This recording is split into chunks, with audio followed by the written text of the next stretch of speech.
Greetings everyone, this is Conor from Dagora TV coming to you with episode 15 of the GnM Podcast, I believe it is. God, you really need to know what episode. I think it's episode 15, it is episode 15 of the GnM Podcast, and I'm here. It's not as always with my fellow co-host Nathan, it's now with George. Say hello to the people, George. Hello people. Nathan is safe, he's in India, he got over there safely, he had to fly to Dubai and then fly over to Delhi, so he sends his regards, he sends all his nice messages to every single one of you. So, George, it's new beginnings for these next 5 months. New beginnings, it's me and you. Are you fucking ready? How it's meant to be. yeah. Ooh, controversial. So. I'm joking. So, are you ready, George? To get the grips of Nathan inside of you and take over his, I don't know, his long-lasting reign. It's like David Moyes replacing Alex Ferguson, like Gandhi replacing the guy they had before that was in there for like 100 years. Are you ready? Yes. Yes. Okay, so we all start off with what you've been playing. So, George, what have you been playing, mate? The usual Football Manager review, of course. Football Manager, of course. We've talked about that multiple times. And more Just Cause 3, really. So yeah, I haven't played much. Nothing new, but what have you been doing in Just Cause? What have you been doing there? Fucking shit up, like I normally do. No, I was going to tell a story. Do you, if any Top Gear fans out there, do you remember Burma special, where Jeremy Clarkson's brakes don't work, so he has to log behind his wheel, and he tries to use that as brakes? Oh, and it smashes the window. I remember that, yeah.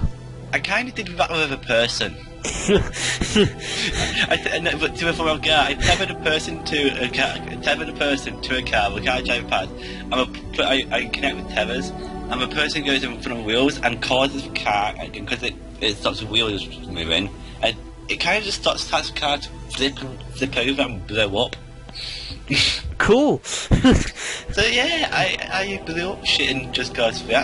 It's a really fun game, and it's got great music when you like go into combat and stuff. It's really good.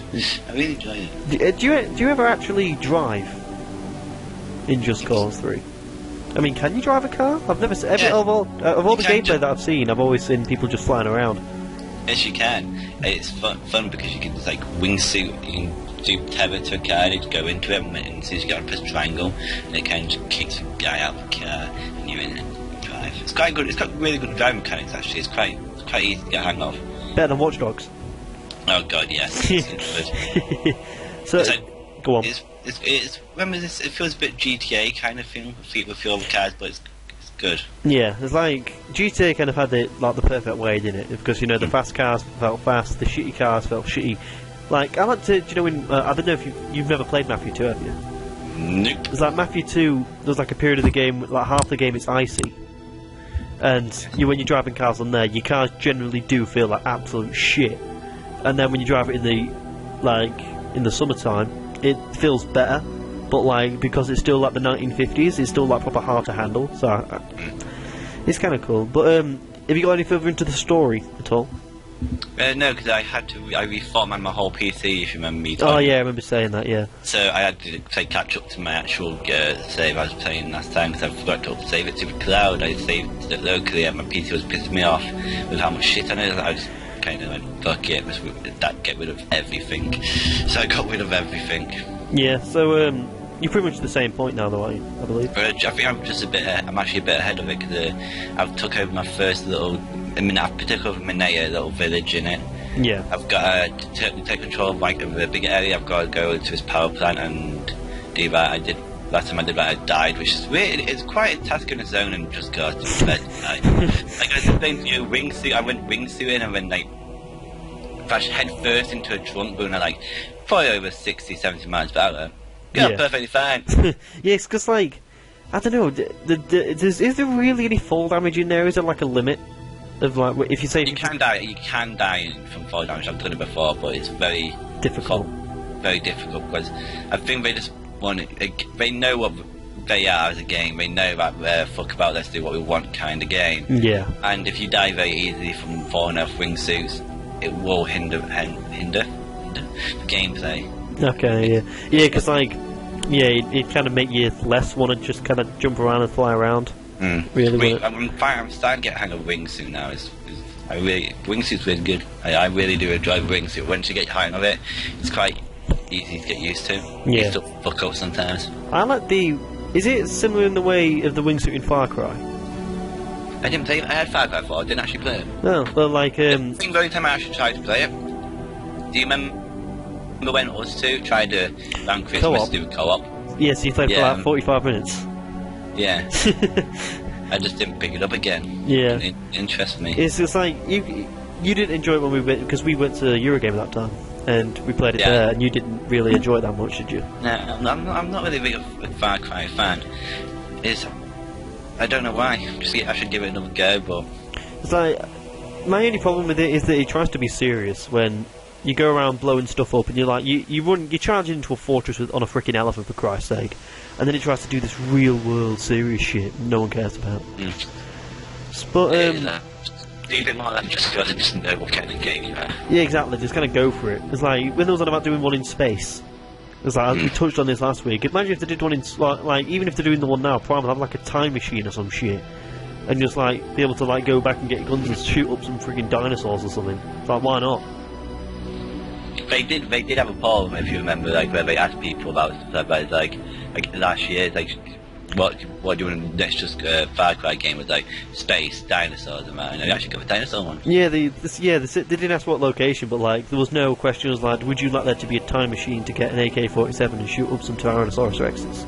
Because that question needs to be in there. I've never known I wanted to till now, Conor. So, what's your kind of aim for this week? Is it kind of get further on into the story a bit more? I'd say so, yeah. Obviously, we're going to play more Football Manager. We'll probably even play Football Manager tonight, Conor, let's be frank honest. My plan's to go on it as soon as we finish Day George, to be honest with you, mate. Of course it is. I actually might start Dishonored this week. Dishonored? Oh, really?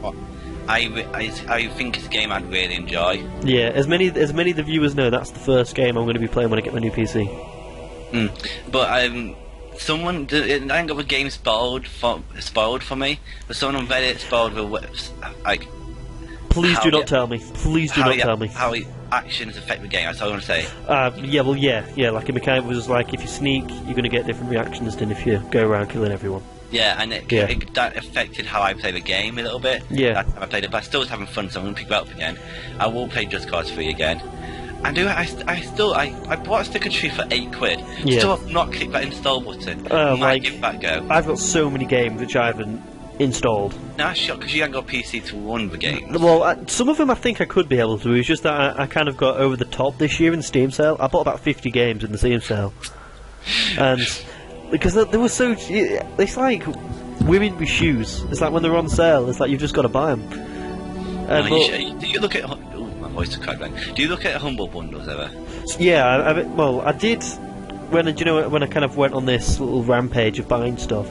But like, there is a XCOM deal, isn't there, this week? Because in preparation for the launch of XCOM 2, so you can get that, I believe, for a minimum of £9, which is the first XCOM game, which is a great deal.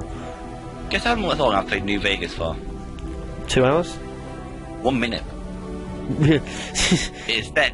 It says, and the RAM is shocking. 1 minute. Wow. Here's the game. I've got all the Assassin's Creed games from 1 to 3. I've got BioShock 2 and Infinite, because them ones are because I can't run. I played BioShock 1 to its finish. Deus Ex: The Fall. I installed this on but I can't play it. Bully Scholarship Edition. Far Cry 3. Okay. Sorry. Why can't you play Bully or the other games? No, I can. I installed it. I just cannot be bothered to start it. Deus Ex: The Fall, Far Cry 3, Grand Theft Auto 4.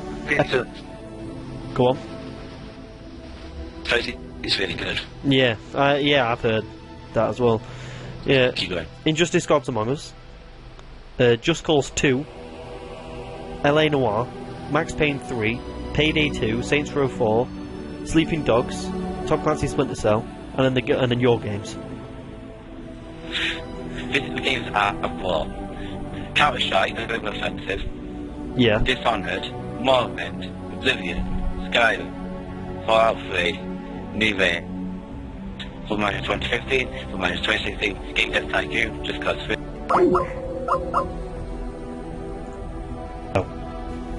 Got Just Cause 3, The Stick of Truth, and Battlefront 2. So I haven't actually got that many games. My brother's got a shit ton of games. Yeah. Have you friends? You got? I probably shared my friend's games, didn't I? Well, with me, you did a while ago, but then it just went off. So we'll kind of maybe have to sort that out again in the summer. It's just my brother's got have you got a scroll wheel? What? Can you scroll? Have you got a scroll? Oh, bar the on mouse. your Yeah, I games? do. Yeah. Yeah. Then no, that you have to scroll down to get more games. I do. Yeah. My brother's got a really ridiculous amount of games. Yeah, it's like normally the actual games that I own that I've bought personally the number is 45, but combined with yours and Nathan's, it goes up to 60. So I think my brother's got over 100. yeah, because he buys a lot of bundles, doesn't he? Yeah, I went to the indie game tycoon. Yeah. Game thing. Someone said because he buys pretty much every bundle every week, he's got 900. Christ. 900 games. Did you hear how many games Total Biscuit's got? How many? Over 2,000 on Steam. Wow. Yeah. Question, Connor. Yep. How many games are actually white on your computer? How many games are actually installed on your computer? Let's go. Let's do a very quick count. 1, 2, 3, 4, 5, 6, 7, 8, 9, 10, 11, 12, 13, 14, 15, 16, 17, 18, 19, 20, 21. On my laptop, I have one. Yes, Football Manager. Football Manager 2016, because my laptop is literally 0 point of trying to load any game, because it's literally just for me to do my uni work on and play Football Manager and watch movies in bed. My computer's I think it's got Just Cause 3 and Football Manager, but because I reinstalled it, that's why. Because I installed everything, that's why I haven't got many games on. Yeah, well, mine are kind of like the Batman games, apart from Arkham Knight, the Elder Scrolls games, Footy Manager, Mafia 2, Goat Simulator. Why do you have Goat Simulator? Because it was like 29p in the Steam sales. I was like, let's give it a go. I was like, that's like a Freddo. I've got the Witcher games, 1 and 2. Oh, God. Civ 5, which I've actually got 55 hours in, apparently. Oh, nothing compared to my 171 hours of Football Manager 2016 shit, I'm on 2016, I'm on 193 already. And 2015, I'm on 211. 242 on Football Manager 2015. That's because of my St. Pauli save. We're going to surpass that massively. Yeah. If we keep going, we'll get 300. I guarantee we'll get 350 to 400 hours on this one. You can see here. I'll just tell you these quickly by how much I didn't enjoy 2014.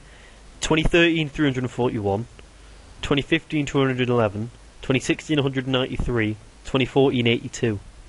Wow. Yeah, I really didn't enjoy it that year. But should we go into what I've been playing? What are you playing, Connor? What have you been playing? So, Tell me. First of all, on the train back from Scunthorpe to Manchester, I started playing a bit more of More Oblivion. More Oblivion is the... yeah, I know what More Oblivion is. I'm just telling for the viewers, George, mate. You know, don't forget, we've got like nearly 10,000 subscribers listening to us right now as we speak. That's so weird. Some of them might not have heard me talk about More Oblivion in past podcasts. I talked about this a few weeks ago, if you didn't listen to that, and it's basically the game Morrowind running on Oblivion's engine. So it's like basically Oblivion's features, the conversation style and everything, but with all the quests and everything in Morrowind, which is kind of really how I wanted to play it, because George, you've tried Morrowind, haven't you? And just tell the people how you struggled with it. Fucking stupid. It's like, the big thing for you was the combat. The combat is so boring, but I remember going to a bloody cave, getting like, oh, this cave seems interesting, got absolutely arse-raped by a bloody wizard, and then realising I had to, because it's not auto-save and not, it doesn't auto-save, I had to start all over again.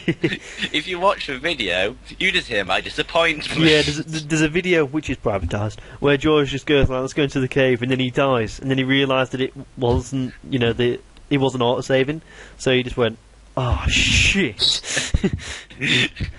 Oh god, that game it's a fun game because I remember I think you were next to me for a couple of episodes. We played it when you stayed at mine one night. We was next to me one episode, and it was just like, oh, it was fun. I was trying to figure out where this guy was. Yeah, because there's no map. Is there? You follow the description.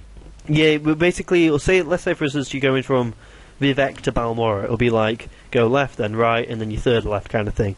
Which, or like on one of the quests which I've done so far on More Oblivion, because I'm kind of like I'll quickly say now that I did play the main story of Morrowind about, when was it, George? About a year ago. When was it? College, weren't we? I'd say a little bit over a year ago. Yeah, it would have been, because it was kind of when Nathan was playing Skyrim for the first time, wasn't it? Because I was just like, I want to play Morrowind.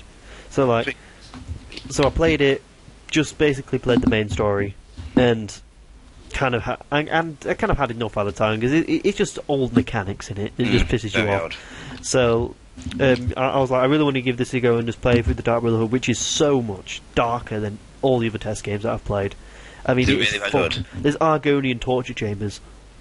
Fuck me, is it good though? Oh yeah, it is. Like, Does it being that dark help it? yeah, it does to me, because like you generally going into like some of the dungeons and stuff that they've got, I'm just like, holy shit! If it was voice acted, it would have been near enough perfect. Because like, I don't know, just having to read the stuff, it just kind of doesn't make you kind of convey it enough. It's like, but I'm really enjoying that. I'm really enjoying the kind of the roles that the Imperial Army plays in the game, because it's not like is in in Skyrim they kind of like got a foothold in out there, haven't they? And it's like the Stormcloaks or the Imperials, which one do you pick? And they're the winner. But whereas in Morrowind they kind of tried to invade and failed, and now they're kind of retreating back out. And they're retreating back out at the point that you're playing, so there's like some camps that are getting taken over by dark elves and stuff, and they're like skinning them and shit. It's like a really dark game. And like everyone hates you because they're dark elves and they're arseholes. And yeah, I'm really enjoying it. And once I've done with more Oblivion, I'm going to play probably go into the proper Oblivion. Still not as dark and fucked up as Wood Elves, Conor. Beautiful people, beautiful people. Eat them are fucking dead. Green patch. Disgusting. Green patch, you gotta love it. You gotta love it. Disgusting. And if you're interested in the Elder Scrolls series, there probably is going to be a video out now on the Dagora TV YouTube channel where I speculate and where I think the next location is going to be. So check that out. Yeah. Zug. Yep. So I played a bit of that on the train, and I played a little bit of that early today, actually.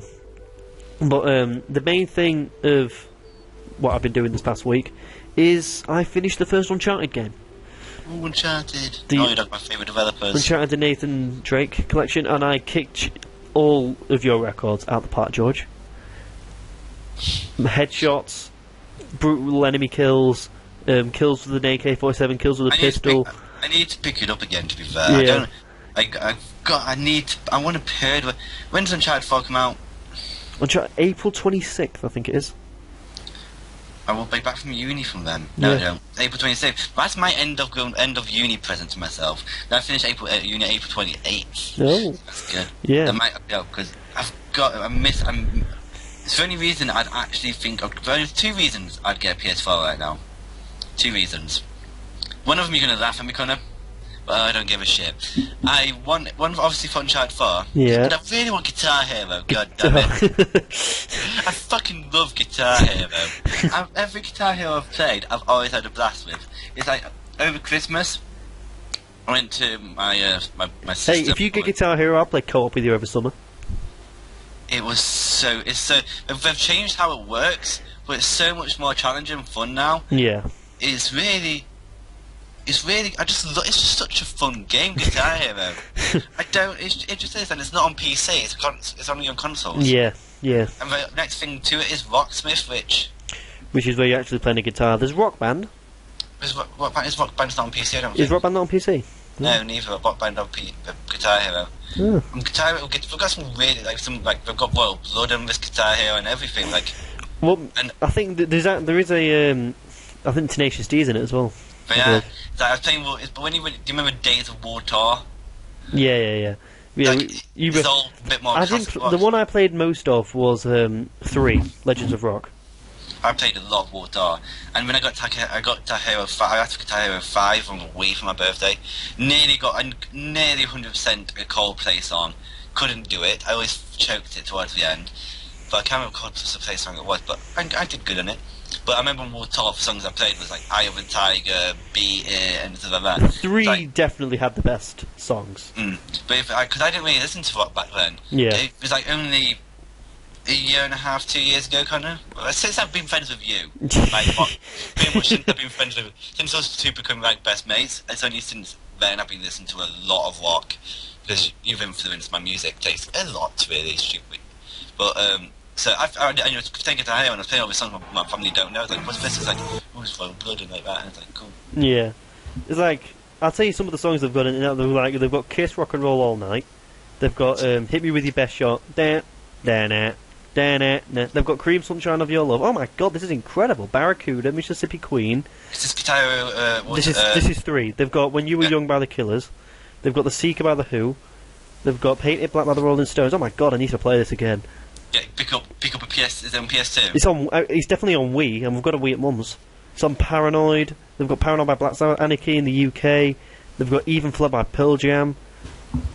This is like, I have like nearly all these songs now. But it's such a good game. Just play and have a laugh, have fun with Guitar Hero. Lagrange. They've got Holiday in Cambodia, it's Black on Sunshine. Xbox 360, PlayStation 3, PlayStation 2, Wii. It is on Windows. Yeah. They've got. How do I pick a Guitar Hero for with PC up? Get it on Wii. Yeah. Wii. You've got a Wii, haven't you still? I actually don't know if you got rid of it. They've also got Slipknot Before I Forget, which I actually find hilarious because they actually Slipknot. They cannot play like the songs that hard. Is that they recorded the guitar solo in pieces, and like when they play it, like they don't really play the guitar solo live. They play a much shortened down version of it. The Guitar Hero isn't on Wii, Steam, so I think you maybe have to get a disc. Yeah, maybe, but yeah, that's a pretty great soundtrack. Like Metallica on there as well. My God, but yeah, but we should tell what they always do though, don't they? Like with Guitar Hero games, every single new one, there's like, oh, you need the new updated instruments to be able to play it on. Oh yeah, to be fair, I think they used to be a bit more. They added like a thing on the neck. One Guitar Hero made it like that, but I think so. Yeah. The new one they've completely changed it. There's no colour thing anymore. Yeah, because it's like a different end, isn't it? It's like it's a different end. It's like 3. But the top half is split in half. Yeah. And there's 3 at the top, 3 at the bottom, and you have to switch between that because there's like 3. There's 3 lines now. Yeah. There's 3 lines, and there's white. Where like guitar picks come up and you got lime guitar picks instead of colours this time, and there's a white guitar pick and it's a black guitar pick and it's black top half, white top half, and it's a lot more moving of the fingers. It's strange times. I used to always find it funny, do you know, when people used to moan about, you know, going away from the main 3, do you know, when you have to go down into the blue and the orange territory, and they're like, what do I do? You either reach your pinky across or you slide down. It's like, that's what you got to do. It's easy. I know. Reach and slide. So, anyway, go on. Finish your point, then I'll talk a little bit about Uncharted. So yeah, they're the only 2 games I'd honestly get a PS4 for right now. Yeah. So, well, Uncharted 1. Is it a great game? Yeah. Like, it is. It's a really, really, really great game. Like, I love it a lot. I knew I would like it after seeing the playthrough, like, a couple of years ago now. I actually saw the playthrough, do you know, just when we were starting to do Uncharted Weekly, George? Yeah, I know, because you watched them because you didn't actually play any of the games. When Uncharted Weekly my recommendation, or was I think it was yours. I was looking for another game to do, and then you was like, yeah, we'll do Uncharted. So, imagine if we tried to do that weekly. Yeah, God. There's literally nothing. So how do you think the grass is going to look in the game? Yeah, I think it's going to look pretty damn good. Yeah. So like PlayStation experience would have like gone mental. I've got so much to talk about. Yeah. But is it like the game's great? So I knew I was going to enjoy that, but as a remaster, it's terrible. Like, and they've gone to like little to no effort to like actually, you know, updating the jumping, the jumping kind of mechanics. Like, for instance, when you're jumping from platform to platform. Yeah. Like, if, let's say, I'll use an example, Assassin's Creed, if you aim a little bit to the right, or even Batman or any new game, you're going to make the jump 9 times out of 10. Yeah. Whereas in this, aim a little bit to the right, you go jumping off into the freaking ether and die, like, for fuck's sake, and then you've got to start it again, like, 10 minutes ago, because there's not a checkpoint from that jump. And, like, it's just, you know, I was, like, flipping shit at times. Like, there's one point, it's like chapter 16 with a key. There's like 2 keys, but you kind of like up in the top of like this church, so you're like hopping from side to side, and there's a point from like a chandelier to this wood part, and it's a very manageable jump to make. Like, you've seen him make jumps like these day in, day out. You try and go for that jump, he falls. Like his face hits the thing that you're trying to get to. All he's got to do is lift his arms up, and he doesn't make it because it's not programmed to do it. But I'm kind of looking forward to now to playing 2 and 3 because 2's known to be the best. Judging by the playthrough, I think 3's got like the best story because it has, you know, Sully has more of a part to play in it because Sully's like, I don't know, I think he's the most funny character. Like 2 was more like revolutionary. Yeah, more groundbreaking. It was like because of the train scene and how good it looked. But you have to admit though, the first Uncharted does hold well. It is still a decent looking game. Well, they've updated the texture. I know, but does that mean on that aspect they did a good job there? In some cases, like buildings-wise, they have, and like the people they have, the floors at times look poor. It's like sometimes especially when you're in the jungle, do you know, like when they've got the leaves and that on the ground, it's like you kind of tell that they haven't done much there. But I'm like, we'll see how I'll see how like 2 and 3 do. But yeah, it's a great game, and I'm kind of really happy it's on PS4 so I can play it. That's kind of the main thing. During the summer, I will pick it up again probably because I was enjoying time until I got to chapter 5 and a bug happened where it just corrupted my whole save. Oh, but chapter 5. Oh, I think your brother might have been playing a bit then on your profile because like it said you had like 300 kills on the thing. I did it, but now I have to get past chapter 5, so it might have totaled over 2 kills. Okay, yeah, because I was like, Christ. But yeah. So I managed to get took me like 4 or 5 hours to get chapter 5 for the first time because I was playing on hard. So I was like, let's get some difficulty. Let's make myself challenged. Yeah. And then I went back on easy on the second playthrough just so I can get past. Get to the point, yeah. I was like, just get me to that point. I was. Yeah. He's like, yeah, I play it on normal because I'm not great at games, but like it's it's a lot of fun. I'm looking forward to getting into the new one and seeing like a variety of different locations, and it's a better story, the second one. But yeah, do you know how many chapters there is, George, in Uncharted 1? Go on, tell me. There's 22. 22. Yeah, the first one I think it is the longest one. I think it kind of goes down in like length the further along your series you go. It's like, I think this Uncharted one's about 15-16 hours, and then like the third one I think is about 9, isn't it? Did you watch the Naughty Dog like 30-minute history thing? No, God, that was a while ago when you told me about that. I actually never. I've just completely forgot about it. Yeah, it's good. But I think I'm not sure of it. So don't quote me on it. I think they mentioned that they was doing Jack and Dexter. And then they kept adding like so much weapons and stuff. They said, "Fuck it, let's make an actual single-player game." Yeah. I don't know if that's how it happened, or I think it was. Oh, that could have been Crash Bandicoot to Jack and Dexter. One of them two. Yeah. So, should we go to the news topics? We shall. So, this is one from actually we should have included on last week's podcast, but we didn't. It's about Mortal Kombat 10 or Mortal Kombat X, no longer supporting PC. So no more updates. No more updates. No the Combat Pack 2. That's not going to be on PC. None of the new content releases are going to be on PC. So, as a predominantly you're a PC player, George. What's your reaction? Hashtag PC Master Race. It's like I said. Oh, don't piss off the fucking PC community. They will kill you, and they're pissing off the PC community. And it's not the way to go. It's like it's another thing from Square Enix, isn't it? It's like this is the same company that sold 4 million copies of a new IP, Sleeping Dogs, and said that it didn't meet the targets. It's like they're quite an unrealistic company, and it's the same one who gets a Tomb Raider game and then publishes it on an Xbox One exclusive because they got a payday from Microsoft, and then sold barely any copies because it was released on the same day as Fallout 4. They make some weird business decisions if you think about it.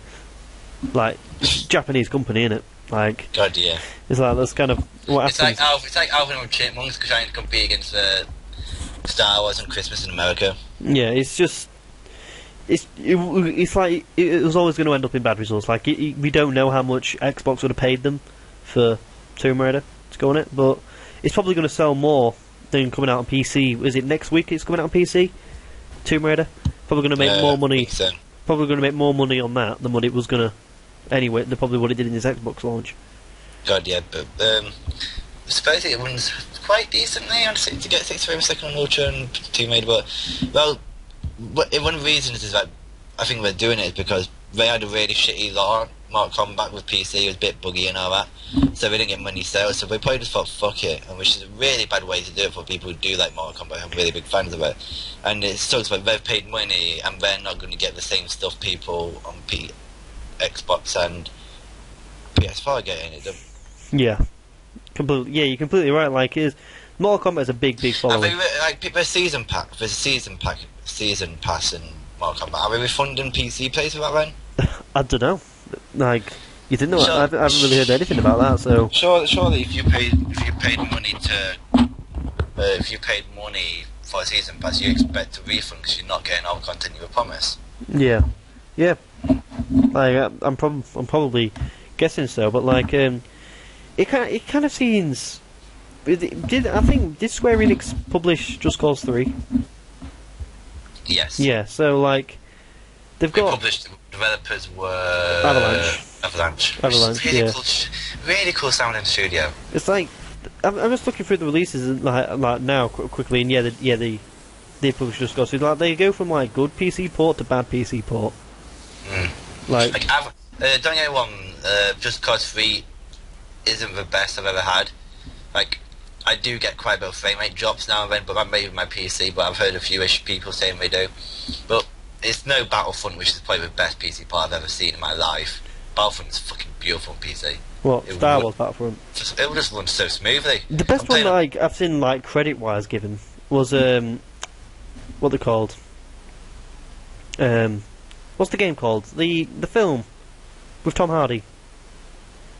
You know, Mel Gibson played him in the 70s.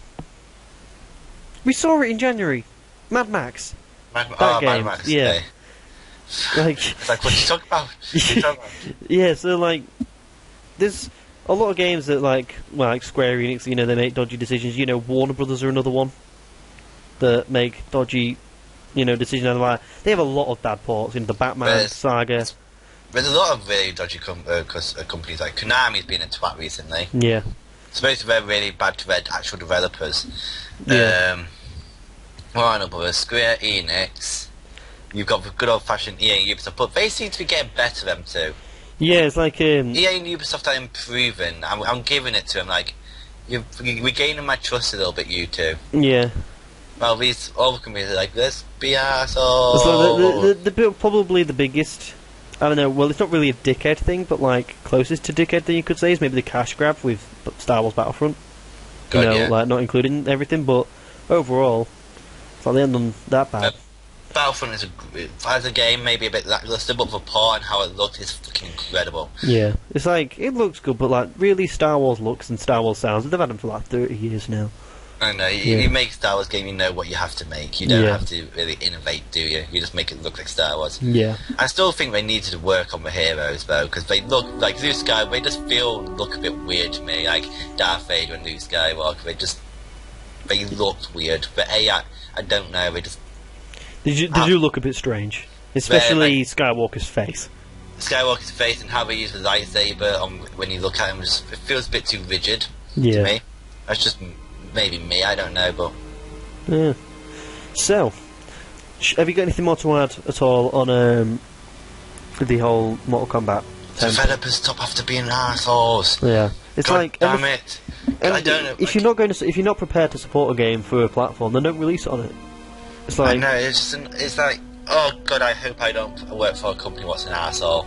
I just don't want. There's like literally the only thing I never torrent are video games. I just don't like torrents for video games. Never have. I remember I got torrented Shadow of Mordor on PC. Yeah. Didn't touch it. I didn't want to touch it. I'm like, I still haven't even fucking completed that game. We've talked so much about it. You need to play it. You just fucking need to play it. During the Christmas break, I'll nick off you. It's like... Have you still got it? I've still got it. It's a great game. Like, okay, I'll nick it off you, it needs to be played. It's just... I remember reading the other day on programming something about it, and it was like about the developer, the person saying why he left his dream job at Ubisoft. He was doing all these small projects, and he was really having fun with like doing all these like Wii games and stuff for Ubisoft, having loads of fun, and then he actually got promoted to do Assassin's Creed games. Them games are crossed over 4 studios in 4 different locations. Yeah. he felt like he was doing nothing. He was doing nothing to the game, and they was just being like really asshole. And like that's why the games are so buggy. It's not all in house. You know, you can't just go over to someone and like, I've got this issue. You have to ring them up and talk to them like that. Like to me, that just seems plain stupid. Working on a game over 4 studios. I know sometimes you outsource things like graphics and stuff, but there's like you see like Naughty Dog. Naughty Dog is primarily done in one like floor studio. You stand up, you go over to the artist and say, "Oh, go over to that person and go like, I've got this issue. Come and help me." And yeah, like I can see a reason why, you know, as business wise, you look at Naughty Dog, you know, they have it all in like one area. But that's the thing, you know, like Bethesda, like each of the games, you know, sell a lot of copies. But you know, Bethesda games, they have like a game every 4 years, every 4 or 5 years. It's like Ubisoft, they're pumping out games all the time. Whereas, like, and probably on the grand scale of things, they make a lot more money. A lot more money, I know, but it's just. And like, and even Bethesda now, they're starting to get grips with it. You know, open a new studio in Montreal, I think it is. So, but I think that's to open. I wonder if that's to work on another game or to do a bit more cross, like more people to work on the same game. That's the thought in it. Like, I think with Bethesda it would be to make a new IP, because I think if they were to extend people, they'd just buy a bigger office, because they like if you watch the making of, they pride themselves at the tag. Everyone knows everyone in the thing. I don't know though. I think if the Bethesda wanted to make a new IP, like I don't think they'd open another Bethesda game studio. Maybe it's you guys work on Fallout, you guys work on Elder Scrolls. That's what the thing is, and then once they're done with Fallout, then they'd kind of intervene. That's what a lot of people are thinking. To kind of, I think the suits at Bethesda are thinking, you know, at the end of the day, yeah, we're selling a lot of copies, but we could make a lot more money if we got one of these games coming out every 2-3 years, not every 4 or 5. I know. I bet Bethesda loves themselves, because how many people pick up Skyrim and Fallout? It's like £4. It's like I'm pretty sure every single person in the world owns like 2 copies of Skyrim now. It's like it's mental how many times I see that game on sale. It's insane. I think because when they first come out, they just get a massive influx of money. Yeah. Let's be honest. The amount of people who buy a Fallout or Elder Scrolls game is insane. It's like Grand Theft Auto, Rockstar. They're the same. They just get a massive influx of money. But GTA, they've kind of done it quite smartly, getting money. It's like we'll release on Xbox on PS3, then we'll release on PC and Xbox One on PS4, and then we'll release on PC. And by the time we get all that money, we'll only have to wait a couple of years till our next game comes out. It's like they've like released the same game 3 times. Like they're paying so much money each time. Yeah, it's like I'm just looking now. Skyrim's sold 50 million copies worldwide. I mean, that's insane. It's like one of them games where you've heard so much about, you just say, fuck it, I'm gonna play it. Yeah. I wonder how many people have picked up Skyrim just because how hype it is and then realise what it is and go, shit, no. Let's be honest, RPGs are not for everyone. Yeah, but like it is kind of like, it's not to the extent of like, you know, Pillars of Eternity. You know, it's still, at the end of the day, you could just pick up a sword and run around and kill things in Skyrim, and a lot of people do that. Give Callum Skyrim, Conor. I gave Aiden it one time. And he come out to my house, he had a go. He ran around. You had no idea what he was doing, did he? No, not really. But anyway, should we move on to the next topic? Yes, we should go to Hitman. Hitman's going to be episodic. So, people thought this was going to be like, okay, you're going to release one half of the game, then the next half. But apparently it's going to be in smaller chunks than what people were expecting. The first, when the game actually launches, it's only going to launch with the prologue. Which is, like, apparently, you know, like 2 missions in the game. Okay. And then you're going to have to pay a bit more to get the next bit. And then a bit more to get the bit after that. Each one is going to be about that size. Depends how much the games cost, each episode costs. If I can get bored with that. Well, the thing that I'm thinking is, why? It's like, this is an open world adventure. Well, it's not open world, but like, you know, it's an adventure game with a lot of open areas.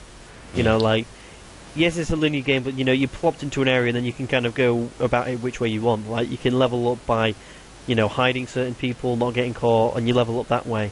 And with games like, you know, in games like these, you kind of I don't know about you, George, but the games that I kind of played when I was younger, maybe because it was World of Warcraft, but I've always kind of learned to level up early, level up as fast as you can, do as much stuff, and like over level, if you know what I mean.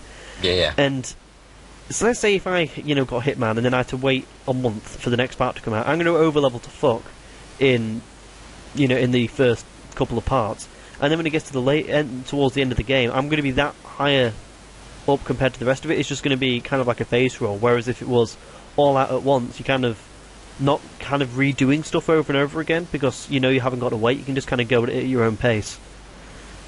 What do you think? What's your thoughts? When I first heard the episodes, I thought you was doing like the Half-Life episodes. Where oh no, it's like Life is Strange Telltale episodes. It just seems like a bad idea. Yeah, that's exactly what I'm thinking. It's like I think it should be used specifically for heavy story point and clicky games. Like your Telltales, like your Life is Stranges and things like that. It works with them kind of things where like each conclusion to the episodes is like an episode of a show. But in a game like Hitman, I mean, it sounds weird, doesn't it? It does. Like this is just adding to the Square Enix weird decisions list. Square Enix saying like weird people. Yeah. But I don't want to work with Square Enix. But like, don't. Oh god, like this is like. I think that I wonder what the drop off is for Telltale games. I know there was like a really big one on Minecraft Story Mode because I know a lot of kids were getting it, thinking like it was like another kind of style of Minecraft. And playing it, and it's like, this in Minecraft, you can't even build anything. It's like, that was like, and like the reviews and stuff, or like, on like the iTunes store and things like that. So, and like, I know the Game of Thrones one, like, dropped like 50% of its players from the first episode to the second. It could either work really well to get your money, or it could fuck you up because like, they played the first episode, got bored of it, so they don't want to play it anymore. Which happens to a lot of people, and like. They've kind of got to be a bit more consistent than what Telltale is with the releases, because like, George, I played the Game of Thrones one I got the episode 1 on day 1 and then got episode 6 on day 1. Didn't really enjoy it that much, but played it anyway. And it was like a year between episode 1 and episode 6. So, like, it's got to be a lot quicker than that if it's a game like Hitman, It's like really. It's just, how are they going to freaking do it? I mean, you've got, is it going to have this, like, epic, intense story? But Hitman, at the end of the day, is kind of seen as one of the games where you're just kind of running around assassinating people. I don't know, it's just going to be something where we're going to have to wait and see. I don't know. Yeah, it's weird though, isn't it? I think you'd agree. It is weird, I don't know. If they just seem weird, Square Enix. Yeah. I don't know. People in the suits do up there, I don't know. Japan. Woohoo. Japan. So should we go into, what do you want to talk about? Do you want to quickly talk about Five Nights at Freddy's, or should we go into a discussion topic? Which one do you want to go into? Talk about developers, just talk about Five Nights at Freddy's. Five Nights at Freddy's. Well, this is kind of about developers.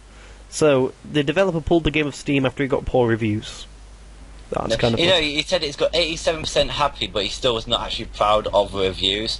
And, well, so I watched the ETC on Machinima, and he said it's the worst game he's ever played this year. Well, it's only 27 days into this year, but Oh, was you watching Tugs? No, they said that... Oh, Inside Gaming? Inside Gaming. Ah, right, yeah. Yeah, okay. I don't even know why I watched it. I was like... I thought it was... They clickbaited me. This is Five Nights at Freddy's. I was like, oh, the actual Five Nights at Freddy's. But no, it's not Five Nights at Freddy's World. It's just the RPG version of it. Yeah. It just sounds weird to me, but fair play to the guy. He's took it off it. He said, a bad game, I'm going to improve it. I've got Steam's contact to everyone to refund everyone who's got it, even if it's within the time period. And he said when it is ready, he'll release it for free. Yeah. Fair play to him. Yeah, fair play. Personally, I've got no ambition to play Five Nights at Freddy's World. Neither do I, don't care. This was just a little story that you wanted to include, wasn't it, George? Yeah. It's a good developer for once. Yeah. I'll quickly mention this as well. I'll quickly mention Her Story 2. Her Story 2 in the works. Apparently it's not going to be continuing off from the story that ended off in Her Story 1, which is understandable, because it was kind of like a solid conclusion. but it's going to be kind of a spiritual successor. I'm hoping it's going to be another time period, because like, the last one was kind of like the 90s. Like, do you know much about her story, George? No, I've heard it's good though. It's damn good. It's, you know, it's a game where you're like watching police interviews of this woman. You're just watching, all you're watching is police interviews, and you're finding like the irregularities or finding like lies they've got. So like, one thing would be, you know, like on the 28th of January, you know, she'll have a tattoo on her arm, but then on like the 1st of March, she wouldn't have that. The tattoo wouldn't be there. So then you'd click on the tattoo, and then go and then get the other screen up of the 1st of March, and then click on the arm where there's no tattoo, and then that would open like another bunch of tapes. And it kind of carries on like that, so like the things that you find kind of open up little things in the future. But it also kind of mind trips you as well, of like, you know, while you're playing the game, there's like at little points you'll kind of see a reflection of, like, not yourself like in real life, but like a reflection of the character you're playing in the screen. And then it ends up, I don't really want to spoil the ending, I'll tell you after the podcast if you want to hear, but there's like a really kind of big conclusion to the end of it, which, like, I don't know, in my mind I was just like, whoa, holy shit. But I might play it. It seems like, how long is it like a, is it complete it in a sitting kind of game? No, you could do it in a week. Like, it is mainly, like, it's kind of like how quick you are at finding puzzles and clues, I'm guessing. Like, for me, like, I'm not the fastest at getting that stuff, so like a lot of times, you know, I really had to think. Did you struggle at Portal? Portal? No, I did that in the day. Good. Yeah. And Portal 2? Portal 2 is the one I did in the day. Remember, I did that. I had that day off sick. Yeah, remember that? I was telling you about it. So you that's quite. That caught me a few times. Portal 2. But like, this is kind of different. Yeah, it's like kind of finding differences in what people, kind of finding contradictions in what people are saying, finding irregularities in the voice and stuff like that. It's different than finding which way can you get this square through that and everything. Okay. Yeah, but I don't know what the average time to beat it is, but I can tell you.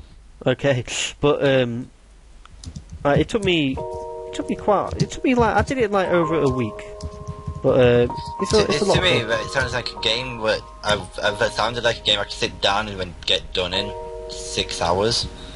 Yeah. But obviously, I am not. I'm wrong about that. It sounded like a bit of a game dev tycoon kind of length game, but no. Yeah, but it's a lot of fun. It's a lot of fun. So, have you got any times up? I can't find it. It's not on Steam. It's not on how long to beat game. Oh, okay. Yeah. I think it's kind of one, maybe because it's like probably regular, like in the times. It's just how long you'll take, you know, to get that stuff. Like, if you're really, really good at catching on to things, like, I don't know, let's say you watch an absolute ton of crime shows and everything. Conor, yeah? You're fucking retarded, that's what I've found. What? Main story, 2.5 hours. 2.5 hours? That's how long it says on howlongtocomplete.com. Are you sure? How long to complete? It definitely was like, it...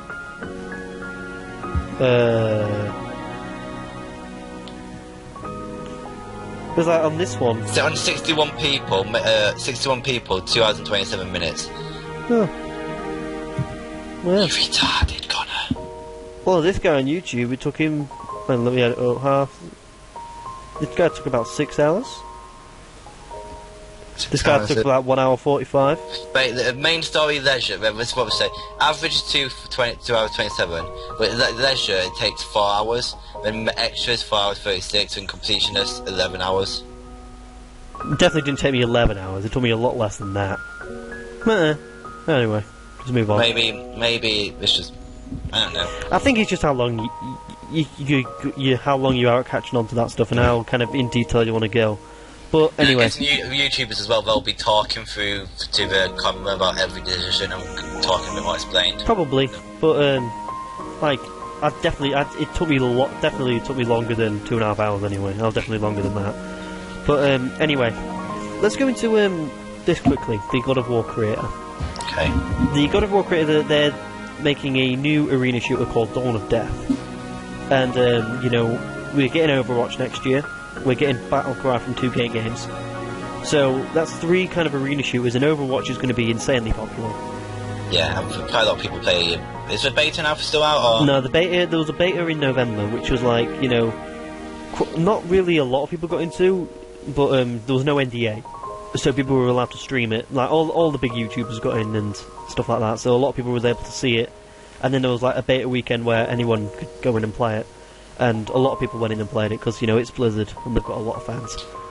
And, a lot of people love Blizzard. I mean, Blizzard Activision is probably the most money-making game studio out there, I'd say. But, yeah, so, like, is this going to be, like, the new wave of games? You know, like, in the late 90s, early 2000s, we had the RTSs, then it kind of went to MMOs, then it kind of gone into MOBAs. Do you think this is going to be, like, the new thing? I still believe MOBAs will rule supreme for another few years. Do you think so? I honestly do, but they've got such a big following, it's insane. They do, but like every time I you know, I'm basing this off podcasts that I listen to. So like every time I hear, you know, people on podcasts, you know, who played Dota or had a esports team in Dota or played LoL or whatever, play Heroes of the Storm, a lot of them are kind of stopping that and kind of going on to different games. And like, you know, it's definitely in the early stages. Like, this isn't going to be something where it's going to be, you know, a big thing that everyone is going to be immediately changed from MOBAs to this. But I think in the run, because, you know, it's going to change at some point. It's not going to be MOBAs until the end of time. Like, it's going to, you know, like, World of Warcraft was the most popular game for years, wasn't it? And then I think Dota overtook it, and is it LoL now? League of Legends is the most popular. Yeah, it's like, LoL's number one. So, like, it's still Dota's at the top, but I personally think this is going to be the next big thing. I think we're going to see a lot of arena shooters coming out. I think Overwatch is going to be, obviously, the biggest one this year. But it just seems to me whenever a new tournament happens, like... Yeah, esports, you know, it's on a big level, but, you know, StarCraft was the big thing a few years ago, esports-wise, and now, like, that's kind of not on a good level at this moment in time. And I tell you what, for games like this, though, it takes one update to kill it off. Like a bad update, a bad like change to the game, which just kills everyone off. It happened with RuneScape. They started with Wild in free trade, killed that game off, and no one else. Everyone, fuck, we don't want to play this game anymore. It happens with a few games. But the thing is, though, is that there's not just one arena shooter. It's like there is going to be a lot, and plus we have seen a lot of, you know, MOBAs in the past few years fail. You know, Infinite Crisis, that's shut down. Dawngate, that's shut down. And others, Grey Goo. It's like one of them things where, like, there's a big guy, like the big guys low in Dota, and there's people like, we can replicate their success by copying them, and it doesn't work. Yeah, but normally, well, not normally, but, you know, like, RTSs, you know, there was StarCraft at the top. But then you also had Command and Conquer. You know, and things like that. On the side, you know, MMOs, you had World of Warcraft at the top, and then you also had Lotro and Rift and that, and Aeon Online, and EverQuest still combating. You know... Yeah, but like, the difference between them is, like, yes, they get popular, like, Command & Conquer get popular for a while, but once the MMO scene, like, died, no one stopped playing that, but people were still playing World of Warcraft. They still had enough people to keep going, if you know what I mean, because they copied them knowing where they wanted to play it anymore. It's true, but how many people are playing Rift now? I have no idea. How many people are playing Aeon Online? I have no idea, but people are still playing World of Warcraft. World of Warcraft they are, yeah, because like really that's like the godfather of MMOs. Like there's still people playing StarCraft and like that. Man, when that game came out, like 2000, I think it was. Like it was a long time ago. So, you know, there obviously is gonna be a change in the guard at some point. Like if you don't think it's gonna be arena shooters, what do you think it is gonna be? I don't know. I'll have to wait and see. I'll wait till... I don't know. The mass... Go on. The people change their opinion of what they want games. Like, I think we can finally say we're out of the zombie phase. Oh, yeah. Yeah. Do you remember, like, the 2012 to 2004? H1Z1 and all and things like that. Like, every game had to involve zombies. What is it? Dying Light zombies? Dying Light, yeah. Dead or Alive. That came out earlier last year, though. Oh no, it's like, but I was towards the end of the zombie. I'm just happy with getting out of the zombie phase. Like, we've had the 2001, we've had too many zombies in our lives. Like, walking, like, TV, movies, and everything. It's like, ugh. So no one cares. It's like, oh god. What is the thing right now with, like, beat thing? What, for For what? Just in general, like those zombies and stuff like that. What are people like? Well, like, I'd say games, a lot of people are trying to do open world. Like, like there's like every time, like the Ubisoft press conference, there's a lot of open world games getting announced. And then you've also got games like Mafia and that coming out, and the things, whereas like 5 years ago it wasn't as big. For Honor? What's with that? I haven't heard any For Honor. For Honor? What's that? For Honor, the Ubisoft game. For Honor? Yeah, that's still going. It's got a single player story in it as well. I haven't heard much about that. Yeah, it's pretty hyped for, on GameSpot. They have the list of what is the the most searched for games. For Honor is number 5 at the minute in the top 10, which is kind of a big deal. Yeah, and but yeah, it's still kind of going. It's coming out, I believe, in June. Actually, wow, I'm wrong. For Honor is actually number 1. I think there's a lot of people you haven't heard much about it, so people are like, what the fuck's happening with this For Honor game? It looked good. Yeah.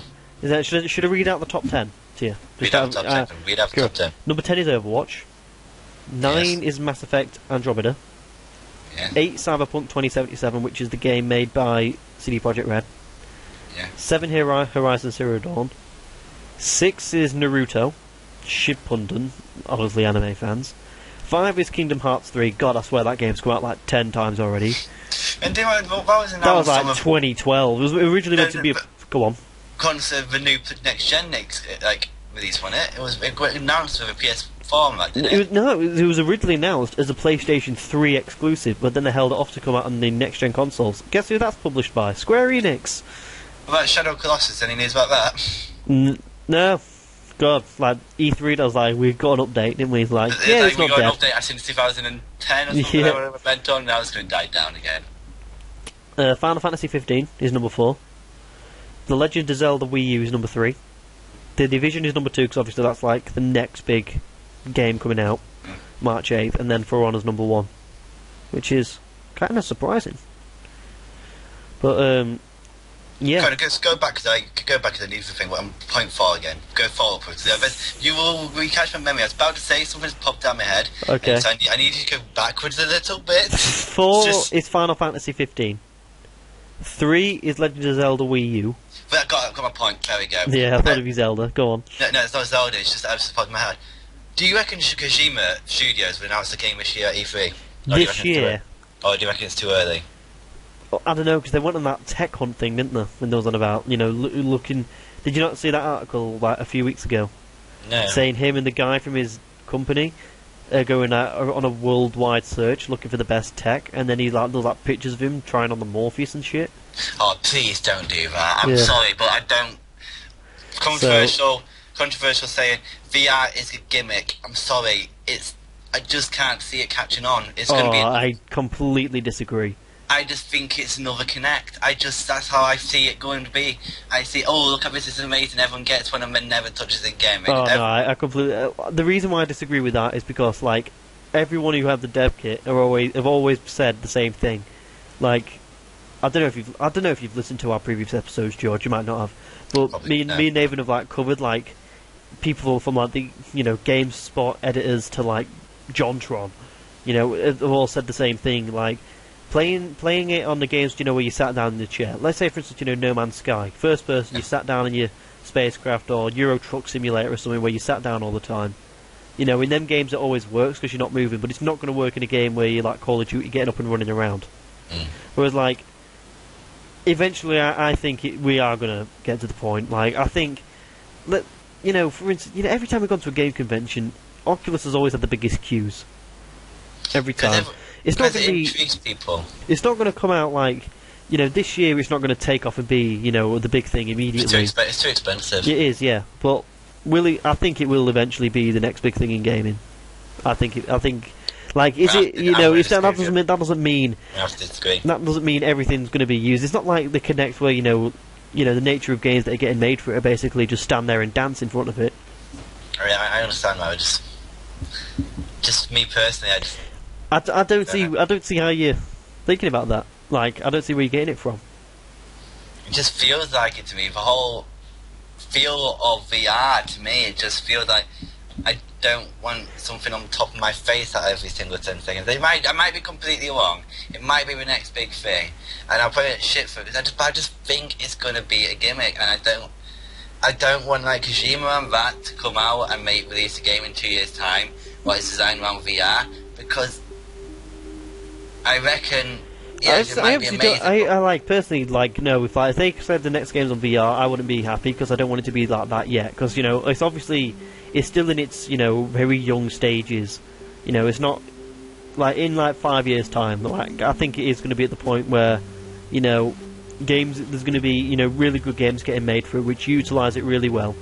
But like I can still be consoles are going to have the place, PC's still going to have in place obviously, but consoles will get to a point where they'll just do cloud, or it'll all be cloud based. Well, there's still going to be something that you buy. Yeah, of course. Yeah. But I think it'll be the size of Apple. I've seen how big an Apple TV is, or Amazon TV, like the small box. Well, I was going to suggest that. Do you know them? Remember them things a year ago, which is probably like the same size. Them Amazon boxes things. Yeah. It will go because how aggressively fast the cloud is going so good. The next set of things will be with PlayStation, like with pretty much PlayStation. What's it called? Now? No. Yeah, I've had a lot of problems about that with people, and backwards compatibility as well has not been working too well streaming wise. But the things like that are always going to improve. Yeah, it's still early days. Like consoles, they'll see it as a cheaper way to make a lot of money. But it's like they'll sell the box for 50 quid per se, and then you have to get a subscription base when you buy games individually. That means they don't have to make these consoles and all that. They just yeah. Like I can get where you're coming from, but like I don't know about that. Like I can still see.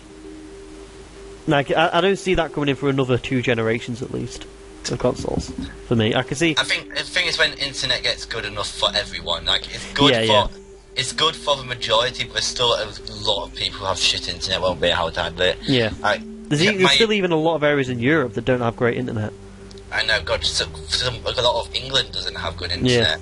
Rural areas, like I only got fibre last year. Yeah. I live in a brand new house area. My house is 10 years old. But like, I think I'll be able to handle. I get 35 down at here, but I get at home, but I get 100 down here at uni. So I'll be for mass people, it'll be fine. But I still got to be careful of excluding the masses. I don't know. Yeah. When cloud's getting really good fast, so we'll just have to wait for the next 10 years and see where it goes. Yeah, but I'm intrigued what the next Wii is going to be like though. The NX is the sort of thing it's going to be. Yeah. Well, yeah, I think that's going to be. That's NX code name. Sorry. That's the code name. That's the code name. Yeah. It's like I like the code name Morpheus. Like, I had that. I had that in my head, and I was like, I'm a fan of that. I can run away with that. But then they go PlayStation VR. I want to see what Kinect's code name was because I remember them. I can't remember what it's called. It's interesting. I can't remember what it's called. I can't find it. But Kinect had a really cool code name before it was Project Natal. That is it. Yeah.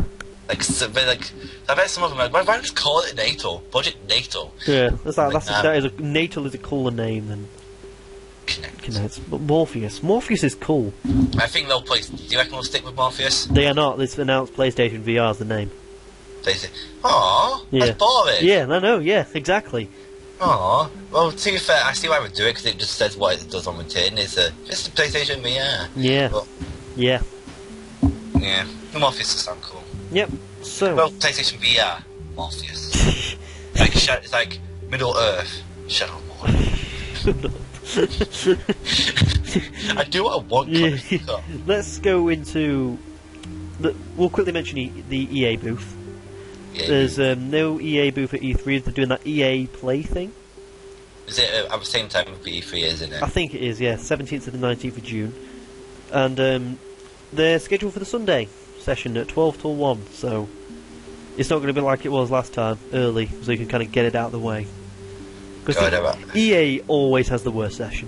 Like, God, yes. Like, because they always have Just Dance. Yeah. And all the games, people at E3 really don't do it. offend them people. Don't offend the fanboys. Just Dance is Ubisoft. Oh shit! What else? What do we have? They have Forza. Henry Ford's son comes down and goes like, "You like cars? We'll play this card game." Or they interview Pele. I guarantee he doesn't even have a console at his home. I bet he doesn't even know what FIFA is. I think he knows who FIFA is. I don't think he knows what FIFA game is. Yeah, but yeah. So Ubisoft have really good conferences. I like Ubisoft. so Aisha Tyler. It's just funny. I just love how they take. Last year was so funny because they just took the piss out of their own company. Yeah, It was funny. It's like what I could do less of at the Ubisoft conference was the staged microphone talking. You know, like when they played The Division. Oh god, yeah. Like when stuff like that. Like Bethesda had the best conference for me. It did it the right way. It was funny. They covered all the games. They got people out to talk about the game for a bit. They showed gameplay. They got down a lot of news.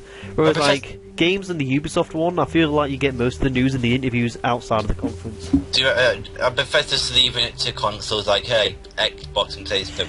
I'm guessing so, because like last year was kind of unique because they had Fallout 4. Fallout 4. They had Doom stuff to show. They had Dishonored to announce. They had what's that weird game they're making? That's another arena shoot in the making. Bethesda are making one. Can't remember. Is it Battlespire? Could be. It could be. It's something like that. Anyway, it's something similar to Battlecry because like people are getting mixed up between the two. But and then they also had like some ESO stuff to say. So. Yeah. How many Star Wars games are going to be come out on this EA E3 then? Christ, probably not. I reckon they'll announce Battlefront 2. No, they won't announce Battlefront 2. I think they'll wait till next year when the next movie comes out. Yeah. For the hype, but I think they'll release a single player game. I think so. I really hope they do. Please, God, they do. So you want a story-driven single player game? Star Wars, story-driven single-player Star Wars, that game. Let me be. I don't want to be a bounty hunter. I'd take it, but I'd rather be a Jedi with a cool lightsaber, really cool lightsaber mechanics. But this can segue into our next topic and the final one in the gaming segment. Okay. Video games need single-player campaigns. That's what Game Rant says, and this is in relevance to games like For Honor, which is actually having one, or games like. Star Wars Battlefront, games like Evolve, not having single player campaigns, but charging the full $60 price tag. I think I Go on. have to. Sometimes I think there's no point because if they're just dropping a single player in there because it's not the main focus, it's not going to be good. Tacking it on, yeah. They're just tacking it on. It's not going to be good and takes away the focus of the main aspect of the game. But do you think it's right to sell, like, let's say Battlefront, do you think the value was there for $60? No, God, no. Yeah. I do agree with that point, but I don't agree with the fact that games need to have them. I don't think games need to have single player. It's like, I agree with this on the point, like, when they I kind of agree with that, but it depends how much multiplayer there is. It depends, like, how funny it's like Rainbow Six Siege. I've been kind of watching a lot of stuff on that, people playing it. And like in that game, just imagine you being utter shit. Probably would be. That's why I haven't got it. That's like I can imagine you playing Counter Strike and just being absolutely. Them games are not for me. Like my games are the open world RPGs. That's like. I just want to see you play Counter Strike. Hey, open world RPGs and MMOs, they're the games that I'm good at. Everything else can fuck off. When you get your new computer, and like you said, we're going to up the live streaming a lot. Yeah. Can we have a Counter-Strike day and just see how bad you are? We'll give Counter-Strike a go. We'll probably play Overwatch when that comes out. I'll probably be terrible at that. Because, like, that is an arena shooter. That's the only shooter that I've seen in a long time that I really want to play. It makes me bad that no matter what FPS it is, if I pick it up, within a couple of days, I am really good at it. That's my thing. I pick up first-person shooters like that. It's like I've been playing Advanced Warfare with our friend Aiden, and I was like starting off a bit slow, but getting a bit plus KD. And then by the end of 2 days, I was getting like 34-2, 34-1, and Aiden was like, "Fucking hell, George!" I pick up Call of Duty quickly. Yeah. I spent a lot of time. It's like I think the big thing with me with games like that is that you've got to play at a fast pace. You've got to keep moving. You've got to keep shooting. Like you can't really stay static. Whereas I don't know. I think that's the thing. Like with me in games, the paces that I kind of go at is very irregular. Like at some points, I don't know. Like listening to Fallout 4. What is your mind? Just I'll sit on the couch and play a game without even really thinking about playing the game. Do you have one of them? Rocket League. Yeah, fair play. NBA 2K. It's weird with games where you're playing it and but you just kind of. Yeah, I can't tell you the amount of times that I've played FIFA in the past, and then gone. And then just looked up at the score and was like, oh shit, when did I score the third goal? Can't remember. I remember, do you remember days where you were like, oh, it was an Xbox Live and you just playing hours on FIFA and Ultimate Team, and you're like, I can't even remember how many games I played today. It's like, did I win them all or what? But let's get back to the topic at hand. So, which game was it? Halo 5 Guardians. That was very much a game that was very much focused around its multiplayer content in this installment of Halo.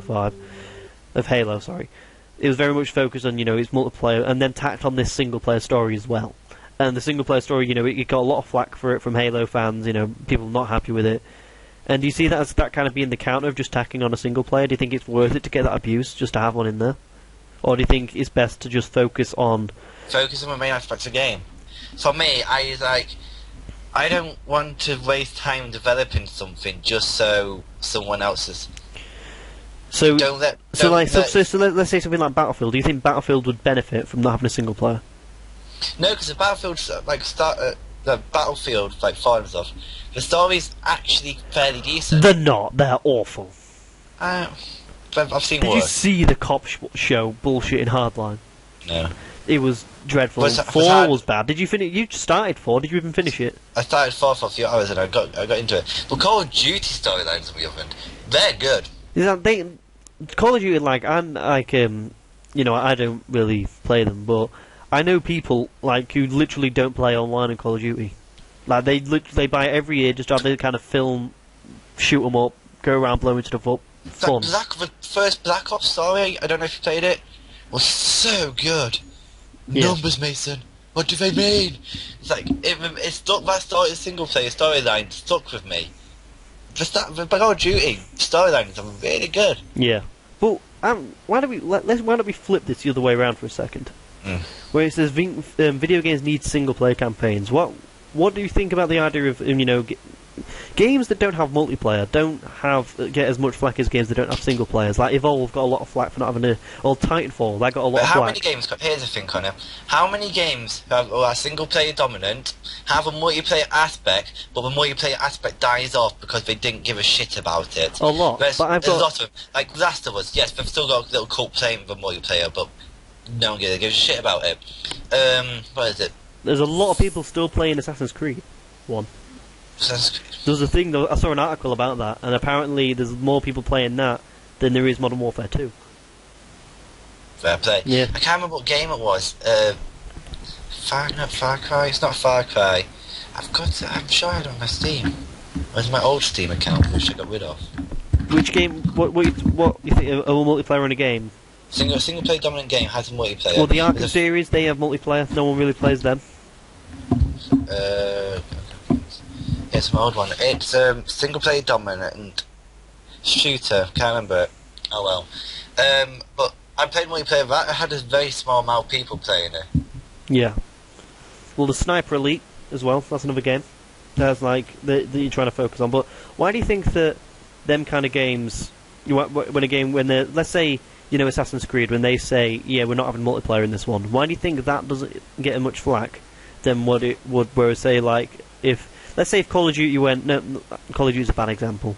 Let's say, Star Wars Battlefront, when they said we're not having a single player, why do you think that got more flack than Assassin's Creed when they said they're not having a multiplayer? Mainly because the mass amount of people who really, really, really want a Star Wars single player game. But also the fact that other Star Wars Battlefronts had a form of single player in them.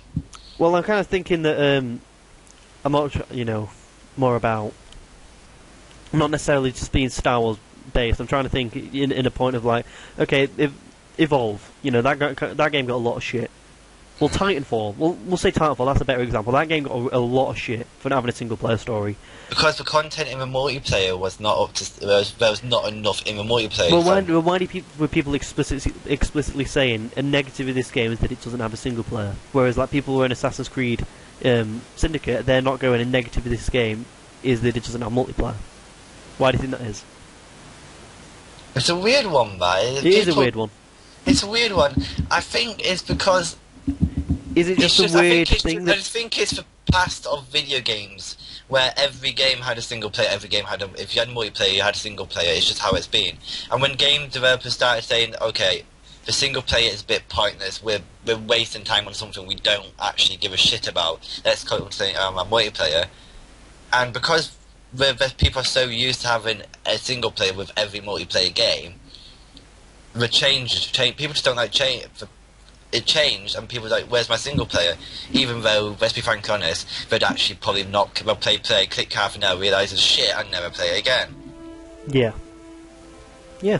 I think it's how it used to be that every multiplayer game had a single player aspect, but now they're not, and people they're finding that aspect weird, if you get where I'm coming from with that. Yeah, so the way I think about it is that I think people see more value in single player than they do in multiplayer. Like if there was a full price single player game coming out, they'd be like, okay, that's cool.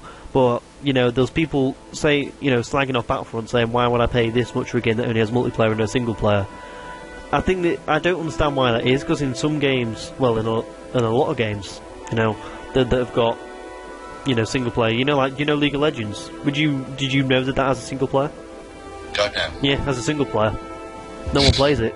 It's like because they don't give a shit about the single player. Exactly. It's like there's a lot of games where the multiplayer is the main part. I think my opinions. I think me wanting to be a game developer helps me with his opinions. Why I see why they ditch a single player, because I don't want to be working on something I don't really give a shit about just to make people happy. Because although I've got a single player which will only play half an hour, I'd rather make a multiplayer a better experience and let that be something I had focus on, than rather take my focus off that and run to a single player. Okay, so have you got anything more to add gaming wise, George, before we get into the community segment? I don't think so. You got anything? I haven't. I kind of got, I think, pretty much everything out on there. Anything I want to kind of express. So let's go to community. Let's quickly talk about our sponsor for the podcast, Stone Age Gamer. And Stone Age Gamer it's a website where you can get, you know, all your, you know, the old consoles, your old games and stuff like that. You know, like the Sega Genesis, the Dreamcast, things like that, the SNES and things. You can get them all over there. And if you use the code GnM, capital G, capital M, small n, then you get 10% off your order. And I know for a fact that our analytics, our main age is from the ages of 30 to 40 for this podcast. So that's probably, you know, if you want to... Nostalgia! Yeah, nostalgia. If you want to recreate your childhood... Who doesn't like about nostalgia? Let's be honest. It's true. It's a great feeling. It's the only reason I go RuneScape now and then, just for nostalgia. That was the best part of Elder Scrolls Online. The moment you went into that world and you heard like your Morrowind track, and you're just like, oh shit. That's why people regard Morrowind as the best one, because everyone who played it at the time, because it's groundbreaking, everyone's like, oh my god, it's amazing. If you go back to Morrowind now for the first time, it's like, whoa. Well, okay, backtrack. That's why you need to get more Oblivion. Yeah. So yeah, people who like classic stuff go to stoneagegamer.com and the code is GNM. Well, I'll do it now. The code will be in the description. Maybe. Well, there will be definitely a link to Stone Age Gamer. So anyway, let's go to questions. So, the first question is... Okay, right. I'll say this question because it's actually directed to you, George. Ooh. It's from Cheng Ao. He says, "Hey guys, this is a question directed to Mr. George."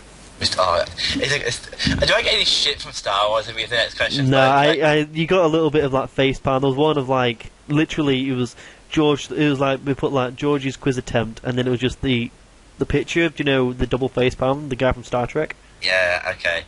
Like I said, when 2.0 comes out, when the quiz 2 happens, I'll win it. I will win it. He says, directed to Mr. George, he wasn't on the games preview, so I'm thinking, what is your most anticipated game for 2016 and why? Shatner for the win. Game most anticipated game. Shatner for the win, for the win, Shatner for the win.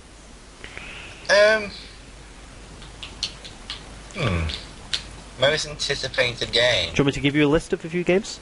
Give me a list of games coming out this year. Overwatch, Uncharted, Mafia 3, The Division, Final Fantasy 7 Remake. I've got my game. What? Just because I fucking love the developers that much. Uncharted 4. Uncharted 4. I love Naughty Dog. They don't do bad in my eyes. I've never seen them do bad. They just make really good games. Yeah. I think I went to you. Go on their game reviews, and I said to try and find a bad game. You found the second game they ever made, a Steam game, and it got really bad reviews. Apart from that, they just make good games. Yeah, I want that into Last of Us. But anyway, we'll move on, won't we? You still gave it an 8 out of 10, but I did, but I'm thinking back, I was thinking I gave it a bit too high, to be honest. There was a lot of times when I was playing that game and I was bored.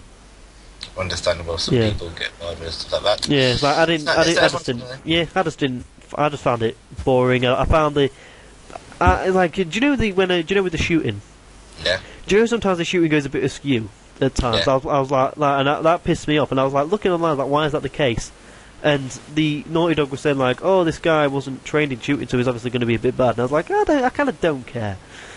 I just want to shoot. Anyway, but yeah. So next question. This is from Shabuzi, and George, you can ask this one, and I'll put it to you in your Skype right as we speak, and it is delivered to you, Mr. George. Shabuzi, what name? Nice name, guy. Yeah. How do you think the Division will turn out? Shatner for the win. Shatner for the win. For the win. The Division. I think I'm going to ask this to you, George, first, because you got a little bit hyped about this game for a while, quite hyped. I think it will have a big cult following. Do you think so? I reckon a lot of people, a massive amount of people, it's a Ubisoft game, a lot of people will play it and then realise it's not their thing. But I reckon the people who do enjoy it will stick with it, like DayZ has, and stuff like that. Well, DayZ has actually got barely any people playing it now. Do you know what the big survival game is now? What? Ark. I've heard that. The one with the dinosaurs and stuff. Oh. Fair enough, but at one point we did have a cult following, the people who played DayZ were obsessed with DayZ, and I think I can see it going that way. The people who play the Division get I can imagine if you get a Division in a year time, pop it in, you'd be walking around and you just see max level people because they're the only people who play it because they're that good. Yeah, should tell you who I can see a lot of players playing this game. Yeah. I can see a lot of Destiny players playing it. My brother's got Destiny. He's obsessed with it. He's addicted to it. Yeah. It's it's very similar in the way the kind of the game works. You're going around, you're killing stuff, you're getting loot. But I think a lot of people are going to be upset with how little of the game is going to be in there compared to what's going to be coming out later on. They've already pulled out a Dark Zone. There's going to be no trading system in at launch, which is a crime for a game that's trying to be MMO-like. And then it's got no Brooklyn in the game, which was said was going to be in there. So I think a lot of people are going to kind of go through it quickly and finish it quickly. But it's either going to go two ways. It's either going to be really, really great or really, really bad. But either way, even if it ends up on either side, I can still see there being a big drop-off from it after a while. Yeah, a lot of games like this, when it's a AAA title doing a big game like this, like an MMO, there's always going to be a massive influx of start because, it's Ubisoft, it's like this, and they know how to advertise the game. I'm going to be honest though, the more I see of this game, the more I think this is your kind of game. Me? I do, because you love your shooting. Shooting's my thing. I love it. I want to get another good shooter game. You love you do love that kind of style. Does it have a thing where I can just fuck about if I get bored? There's social zones, which is people basically dicking around. Have you seen the emotes? It's if you go to Dark Zone and go up to people. I was going to say this earlier, man. Do you remember when we was at Eurogame and playing Elder Scrolls Online, and you were being proper thinking, this is me as a gamer. This is me as a gamer. When I something. No, let me tell you from my side, because then you can chip in at different points, right? We was on Bleak Rock Isle. I was very excited to play this game, for a long period of time. And like, I was just like, you know, we played one playthrough and we played a second playthrough later on in the day, and I was like, alright, I just kind of want to, you know, I just want to sneak, you know, I just want to see how the sneaking is, see how, you know, how overpowered it is, and everything. And then so I was like, I sneak down, ready to get an enemy, and then what do I see? Fucking George coming, he's like, oh yeah, swing me ball, get me crossbow, and just go in and fuck it up, and like, it just disappointed me. And I just remember sitting next to you and realised, like, people, when you're in the camera, like, your inventory, the camera is still real time. Yeah. And it's like, I'm going to go and fuck up his camera, and like, purposely got in front of your character and like, teabagging him, just because that is what I am as a person sometimes with videos. Conor knows this from FIFA when we play, like, when we play co-op and I shot from 40 yards, so I was like, it's like, why would you do that? You just imagine if it went in! But I wish I never got rid of that man, and I had it on my phone for the whole my life. I can't wait until I get my new PC. Like, the game. No, you guys are gonna love our co-op streams. I mean, no, you will actually love us, because us two as gamers, we contradict each. We play like, but if you want to, we can be serious. But if you want, we're at this level where, you know, like, let's say for instance, you know, like I don't know, we're at a game and, you know, like let's say there's a time limit. You know, you'll dick around for 10 minutes, but when the shit starts getting down, it's like, okay, let's fucking play. That's kind of how it is. But if like sometimes I know how to annoy you in video games, and you're gonna love it when I piss them kind of off in video games. It's like it's just the amount of games that we're going to be playing together is just going to go up so much. It's like we'll probably find an MMO to play or something, just to play together or something. You know, like if there's like a good co-op game, I can guess we're going to be playing quite a lot of Overwatch. I'll give Overwatch a go, but I can see us too. But I can see you really getting into it. God, the thing is, though, if I get really into games, I get really into games. Yeah, and I want to give it a go because, you know, it's Blizzard and wow. God, it's like Football Manager's my really into game right now. Yeah, it's like that's kind of the only one we want to play, and I kind of, you know, as much fun as we are having playing Football Manager, I kind of want to play other stuff. I'm like, I just know that I can't. It's like the days like us two with FIFA back in the day when we first became mates. Like we played FIFA ridiculous amounts, 2 and 12 modes. Yeah. God, but yeah, I'll give it to it. When does Beta come out on PC? I don't know actually. I don't know. If I find out, I'll give it a go. I'll download it on my PC to give it a go. But it's a Ubisoft game on PC. I'll be very sceptical if I actually be able to run on my PC. Hey, Far Cry 4 wasn't that bad. I ain't give it a go. I haven't given it a go. On the PC? But you have anything got Unity. What was wrong with it? You know, didn't you like it? The way, you know, it completely removed your face? You know, when you're going for that scene, or when you'd fall through the world? Didn't you like that? Fuck off. I just don't see, like, surely they knew about these bugs, and they could have gone seriously. They're going to get a massive backlash here. Can we delay the PC version? Yeah. Both versions, all versions, are all messes. I'm just looking at, you know, you know, the games that Ubisoft have got. And their indie-style games are actually better than the AAA games. Oh yeah, Ubisoft are great indie developers. Well, they're not indie games because, you know, they're not an independent developer, but indie-style.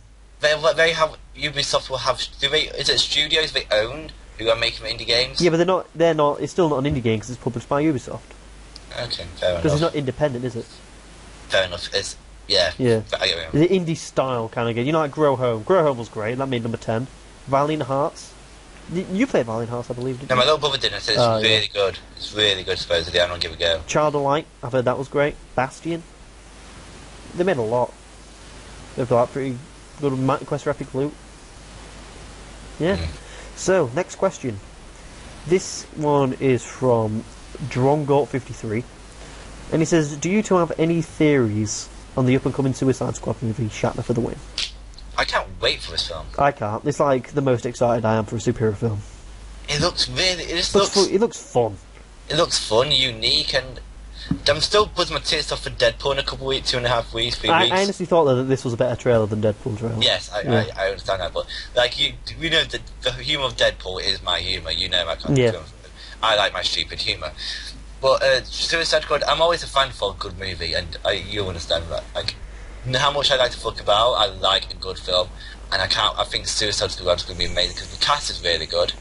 Yeah, Will Smith, Margot Robbie, Jared Leto as Joker look kind of good. I think he's going to be really good. I think he's going to do Joker enough on his by himself to just. I think he looks good in the trailer. Like you obviously can't judge of the 20 seconds that we've seen him so far, but you know, It looks good. It's going to be different than what we used to, but you're still going to get people going like, "Oh, Heath Ledger did this, Jack Nicholson did that." But yeah, If he's got to get away from the Heath Ledger comparison, he's got to do something revolutionary with his acting. or just like people could. I don't get why people just ignore it. It's like it's a different style of kind of character. Like the Joker that we got in them films was like an anarchist. This one is very much psychotic. Like he's going to be similar in, you know, some of the words he says, but in his behaviour and mannerisms, it's going to be different. With the tattoos and how Joker looks, I think it's going to be really good. I think I said this last week. I still think we should have kept the Batman quiet. Well, I've got a theory about that actually, because when I got this question, we actually got this question the day after the podcast last week. So I've actually got a theory that Batman is going to be in the film for all of 30 seconds, and that scene, do you know when he's on the car? Yeah. That's going to be a flashback. I think that's going to be a flashback. I think the whole, you know, Harley Quinn, and, you know, getting changed from the Doctor into Harley, I think that's going to be flashbacks. I think that the film is actually going to start with them all in jail. I think that's how it's going to begin. I thought one film, it's like a bit off topic, but that went to like flashbacks. It just reminded me of Avengers 2 with Black Widow and her backstory. Yeah. Good, I want a film of her, but they won't, unless it's a TV show. They won't go dark in movies. Yeah. Marvel refused to go dark in movies, and it It's annoys because, me. like, I don't know, like, The TV is dark as shit. I get it. Marvel's TV is so dark, it's incredible, it's so good. But they refuse to do it in the movies. They refuse to, I'm not going dark, I'm not going sinister. But the Black Widow sort of backstory, I think it could be a really good, like, I'm movie. guessing because, you know, they get a lot more younger people watching the films than what they do the TV shows. God, I can't wait for Daredevil Season 2. Yeah. But, yeah, so, like, any theories, George, that you've got for Suicide Squad? No, I don't. I'm not a big fan of theories normally with films. I just like go in there like with no predictions and just watch the film. Well, I've got one that could blow your mind. Go. Do you know Enchantress, the witch lady? Yes. There's a rumour going around. I saw this theory on the comment section of Angry Joe's video that she is actually the villain of the film. Okay. Because they don't know who it is. The whole process of Suicide Squad in it is like they're doing the jobs they don't want the good guys to do because they might die. There's a stupidly bad guy out there. Fuck knows where Batman and Superman is in this film, but hey, there's like the woman Commander Walder just wants to get him out and get it all sorted. I think Suicide Squad is not just to do. Not important. Like Batman and Superman's doing their own shit. They're doing something. They're too busy. Yeah, this is a B grade movie. Yeah, they're doing their too busy things, but they don't want to risk officers because they'll obviously die. So they're going in the middle. Let's get super people. We don't care if they actually die because they're bad. That's the point of Suicide Squad. Yeah. So, next question. This is for you to say, and you've actually kind of said you kind of actually already answered the question, but here it is anyway. Marco B, is there any movie that you'd want to be made, i.e. a superhero or book or story you heard Shatner for a win? Okay, so you basically said her from the Avengers 2. Black Widow, because I think it's so dark and how fucked up her backstory is. I think it'd be really good. I wonder if the comics are good. I got comic books on my shelf. I have not read any of them yet. I've got a Deadpool kills Deadpool. I've got 4 Star Wars things. Bought them at Comic Con Scunthorpe. Haven't read. I read the first chapter. Read the first. It's a book. Deadpool vs Deadpool is a book I've got. It's like a series of comic books. I forgot what they're called. I've got a thing that I can remember about you with a comic that Nathan lent you. Oh, I got it, put it in my bag, never read it and gave him back. He went, no, because when he gave it, he was like, oh, George seemed pretty excited about that comic. He seemed pretty excited. He's like, I'm pretty excited for him to read it, and then, talk to him about it. And then he went, and then I went to him the moment that you left. I was like, he's not going to read it. And he's like, hey, he got pretty excited. I was like, believe me, he will not read it. Harry Potter. I'm going into that, and then it was like 2 weeks later. He went to me. I'm thinking you're going to be right because like he hadn't read any of it yet, and I was like, yeah. this is the story now about the Harry Potter books. George is like, I really want to, get into reading because you read quite a bit, Connor, and so Anyway, like I said, but when it comes to me reading, I'll get a book. It takes effort. It takes me a lot to pick up that book. But once I picked up a book, I won't stop. No, the big thing with you is that you read them wrong. You do read them wrong. Like the chapters are designed as stopping points. It's like chapters are seen as I need to go there. I want to find out what happens next, and I just don't read it's them. like chapters are like an episode. It's like ending an episode at certain points. But I don't. That's the thing. I don't watch. But I don't stop episodes. I binge watch everything. It's like TV shows. I watched Silicon Valley 2 series in 2 days. I watched Jessica Jones in 3 days. I watched Deadpool in less than a week. I binge watch. I binge. That's what I do. I prefer binging. I'm actually going to be on the complete opposite side of you here. I don't prefer binging. I love binge watching. I love the thing of theorising between episodes. And I remember when you watched Game of Thrones for the first time, you watched an episode at night, weren't you? Episode at night, and I didn't like. For me, I'd go, oh shit, what's happening next? I'd watch the next episode instantly. It's like I like to think, I have this thing in my head of trying to predict what's going to happen in the future, and then see how right I am or see how close I become. I don't like just mindlessly watching a show because then you don't get the, I don't know, this is a spoiler for Game of Thrones, like the Red Wedding, for instance, watching that and then immediately watching the episode after, immediately seeing aftermath, I think it kind of loses its effect. I see where you're coming from that, but quite a lot of TV I binge watch apart from Jessica Jones and Daredevil. It's like comedy sitcoms, you can do what the fuck you want, it's not Silicon Valley, one of the best shows I've ever seen. So funny. I binge watched it because it's a comedy, it's a sitcom. Yeah. But binge watching is my thing. I love a binge watch. But I always regret it after, especially Netflix binge watching. You watch release a series on the same day, or every episode on the same day. You watch 2 episodes, you watch the whole series in 2 days, and you're like, fuck, what am I going to do for the next year? But that's really down to that, you're like, fuck. Yep, so, let me actually answer the question. Okay, Matt, go on, Conor. Ideally, you'd expect me to pick a Tolkien thing, wouldn't you? Yeah. You'd expect me to pick a specific story from Tolkien, a specific book from Tolkien, or a specific story from Tolkien, but no. Look, Conor actually mentions one of the things he once made in a film in his Q&A. I'm sure you do, don't you? What's the question, didn't you? Oh yeah, the Fall from Gondolin. I do said that, in the 1,000 subscribers. So don't watch the Q&A, 1,000 subscribers? You can watch that. Thanks for the plug, George. Thanks for that. No problem, Conor, no problem. But if I was going to have to pick one, just let me lean and have a look at the books that I own. There's this book, which is actually pretty good. Have you heard of Marcus Heights, George? I've heard of it. I've heard of it. I don't Marcus no idea Heights what it's about. He's an author, and he's got a book. He's got a book called The Dwarves. Oh, can I change my answer? What? Artemis Fowl. It's fucking great books. I'll quickly show you now, George. Can you see that? I've just put you on my camera on. Can you see it? Yes. Hello. That. Yeah. That book, The Dwarves, it's a really good book. It's a really interesting world, and it kind of goes into kind of dwarvish and elvish culture. It kind of is a bit of a copycat from Tolkien, but I think as a film, there's some really good battles in there that I'd like to see, and it has so many good stopping points, which I'd really like to do. But I said Fall of Gondolin, then I said Tolkien in the Q&A, so I'm going to pick another story from Tolkien. I'm going to pick The War Against Melkor. Because Melkor, you've seen The Hobbit, George. You've seen Lord of the Rings. And there is, Sauron, the main guy, the Eye, the Necromancer. Yes. Yeah. Him. His master, in the very early days, was a guy called Melkor, and there was a war of the gods and shit, and I'd like that to be made into a film. I think it'd be cool. But it never will, because the Tolkien family own the rights, and the Tolkien family is selfish. Wait, and I'm guessing the copyright does not end for a long time. Long time, until the death of 3 of them.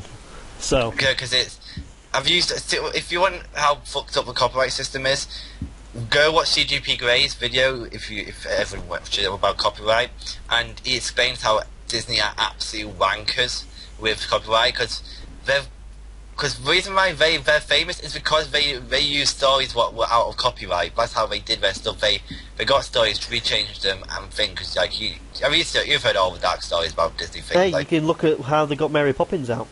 Look at that. That was the original a nursery rhyme story that some random woman come up with. Yeah, and they basically stole it. Because it wasn't copyrighted, they used it and made it their own. Yep. But now, because it's their thing, they're fucking because they've got so much money, they go to the government. Yeah, can we copyright this for a ridiculous amount of time? Yeah. And yeah, it's insane. Like Harry Potter's was saying, it's going to take bloody. I think it was like 26 something to anyone can actually make their own version of Harry Potter. Yeah. Change and stuff like that. Yep. But yeah. I'll tell you the story about Artemis Fowl. Artemis Fowl was the first ever books I got really into. It's like I read. It's like was that during year 4? I read it. It was a shiny cover, so I was like, "Oh, I'll read it." And it's like a science fiction kid who's a genius, and it's so good. Whereas, well, nostalgia year 4 me says it's amazing, and I think they're actually making a movie out of it. Yeah. But it's really good. Really good. I used to love them. Oh, Artemis Fowl movie to be directed by Kenneth Branagh. Oh, Yeah. he's been in things. Yeah. It's actually directing. But it's like a young kid his family's super rich, but it's a magical world, and he knows about the magical world, and it's like he's got cool technology. It's really cool. I actually remember the books and like some of the stories in it. Yeah. Do you know that Kenneth Branagh is in Harry Potter? Is he? Do you know the second one? Do you know the Defence Against the Dark Arts teacher? Gilderoy Lockhart? Yes. Do you know the second one who loses his memory? That's him. Yeah. If the movie comes out, I'll go. It's just nostalgia, because if it's based on the books, it'd be good. Yeah. I hope, but it's like 4 books, so I hope they just do it. They just make 4 films, because don't wish more, because they kind of follow one a little bit. Yeah. I think I read 3 out of 4 books. Oh, cool. Yeah. So, should we go to the last question? Last question. It's from Chorizoned 9x9, and he asks, do you guys like and play strategy games, and whether the 4X or RTS? If not, have you heard of the new Game of Thrones one coming out? Shatner for the win. Do you play strategy games, George? Do you like them? God, no. No, I think I tried Civ. You did. You gave 10 minutes of Civ. Fucking hated it. I just found it, but it's not my game. It's not my type of game. But it's like, would you class card games as strategy games? I think what he's referring to here is like 4X's and real-time strategies. Yeah, no. Is that not CCGs or whatever? Yeah, no. I don't like them. I just get bored. But and Say that again, because your audio cut out. I get bored, but I don't know. It's like, would you class Football Manager as a strategy game? No, it's a simulator. Simulator. Like yeah. I think what he's referring to is like the Total War games, or the Tropico games and things like that. No, I don't like them. Like for me, I played Civ. I liked Civ. Played Total War Rome 2. I liked it. Will I play the Game of Thrones one coming out? Probably. I liked Battles of Middle Earth. So I do like them. It's just that I'm not that big of a fan into it. The thing that I don't really like about them so much is the micromanagement. Do you know all the little pieces of bullshit that you've got to keep up? Whereas like, that's why I fuck up on Football Manager so much. yeah, it's like no, but like in some of them it's like to the extreme. Yeah. Like you've got to like care about like how much farm this crop's making, when in reality all you want to do is make a massive army and kill shit. Like some people really, really, really love them. Like I know XCOM, that's going to be the big thing in like a couple of weeks' time when that comes out, because everyone's going to be going apeshit about that for a while. But it's like it's a genre that I'd be kind of interested in to get into. Like if I kind of really want to. But to be honest, I think my favourite ones are the kind of Total War kind of style, where you actually tell the army where to go and attack from this way, and it looks just generally a lot better than a lot of them do. I honestly think my past experiences with me has affected my opinion on them, though, because I've played them with people who know what they're doing already, and when you do that, it affects your gameplay because you're doing so bad and they're doing so good. It just kills your mood to play the game. I'm going to be honest though. I played that, in the Total War Atelier beta, because I got a beta key, didn't I, at Eurogamer? Oh yeah. And I played that for the next 2 days after I got back, and I really like that. And that's coming out not 2016; it's coming out next year. Got pushed back, so keep your eyes out for that. I think I would give it a go, but I need to play with people who aren't good at it. It's like when you play a game with people who are good at it and you share, it kills your mood to play the game sometimes. Yeah, it's like, I don't know, we might play one sometime, you know, where we're both completely new to the series, because like each one is kind of different in a way. Like every one of them has got like a learning curve. You guys will, but I can't wait to start doing co-op streams, even just playing games together, like other games. It's be good. We've had so many times we've just pissed ourselves laughing because we from games. Yeah. It's like fucking Football Manager. I don't give goddamn fucking damn. I don't give a goddamn fucking damn. That was great. You wear your goddamn trousers. I don't give a goddamn fucking damn. Oh god, great times. Great time. Or when we decided when we made a conversation FIFA. Fuck's sake! I'm just going back to conversation. Yeah. You'll experience, but people of GnM, and if you watch the live streams, you experience a lot of this. We just fuck about a lot and just have a laugh. Yeah. And like we'll probably do like take recommendations for games and stuff like that. Some like the odd time. Yeah. We'll you know, a lot of that's going to be coming up in June when I get my new PC. Can't wait to put that PC. So if you've got any questions, please send them into DagoraTV@gmail.com and end off the email with Shatner for the win, because that's the way I find whether it's a question for the podcast or not. And one thing I have done this week, which I'm going to do in future, is that the ones that aren't going to be made onto the show, I'm going to answer them text-wise. So, like, if there's ones like, you know, what's your favourite game? Like, we got 2 of them this week, then I'll just answer it text-wise and not include it on the show, because we get quite a few questions, and, you know, it'd be kind of a piss-off if it don't get answered, so I'm going to do it that way. Also, did you answer me for my favourite game for me? No, I just kind of answered it from my perspective. Good. I just want to let you know, if... I just want to let you know from... In future, if you get a text replies, because it's not going to be included on the show, and because... Shut up. you say, most of these people listening to us right now are on their Monday morning drive to work. With a coffee next to him. Yeah, and it's like, I know it's Monday, it does get better. Hang in. Hang in bed, guys. Yeah, I'm not joking. I'm going to make a strong estimation. About 75% of the people listening to us do that. Tell us how.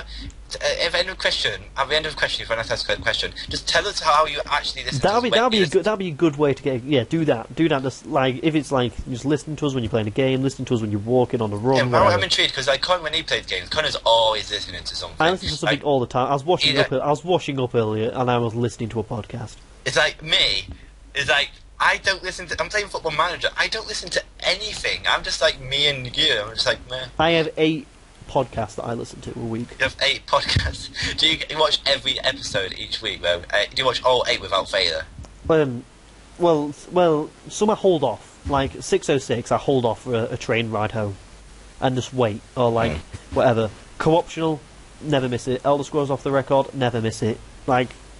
But Bald Move depends what show they're covering that week. ETC podcast is actually really funny. Is it? Yeah, it actually is legitimately funny. Like I said, the ETC people, I like them, but I miss the inside gaming. I don't generally miss the inside gaming crew. I miss the atmosphere. Yeah, that's what I miss the most. I don't like Funhouse as a channel. Yeah, I'm not a bigger fan of it. Some people are obsessed with them. Yeah, we've got. There's actually rumours of them lot getting a movie. Wow. Yeah. But it's like the random shouting at each other in the background. Yeah. So like when the Deadpool movie was announced, it was like Deadpool, and then Ricky would just like go whoa way. It's like oh my god. And stuff like this. And the countdown to Sherlock Holmes. They just took me piss, but then the new which I've actually legitimately heard is actually a really good game. Really, Sherlock game is that? The Sherlock Holmes Crimes and Punishments. Apparently, like, do you know if you find a crime for something, and then you go like, I think this person did the crime. It's like you don't find out if you got it right until the end of the game. That sounds interesting to me. Ooh. It's like stream game. Yeah. So, yeah, because like Let's Plays are something that are not going to happen at all on the Dagora TV channel. Just it's like he's been there, done that. That's the biggest thing that I've learned from the biggest thing that I've learned from doing YouTube. I would recommend this to anyone. I'm going to hold this off to when we do our 10,000 subscriber Q&A, because we got a question asking this question. As I say, maybe next episode, 10k. That's what I'm going to touch on now. We are about 400 subscribers away from 10,000, so make sure you subscribe, and we're hoping to do it. And just make sure you subscribe. And if you've got a question for it, we vow every single question with the 10,000 one will get answered on the show. Every single one.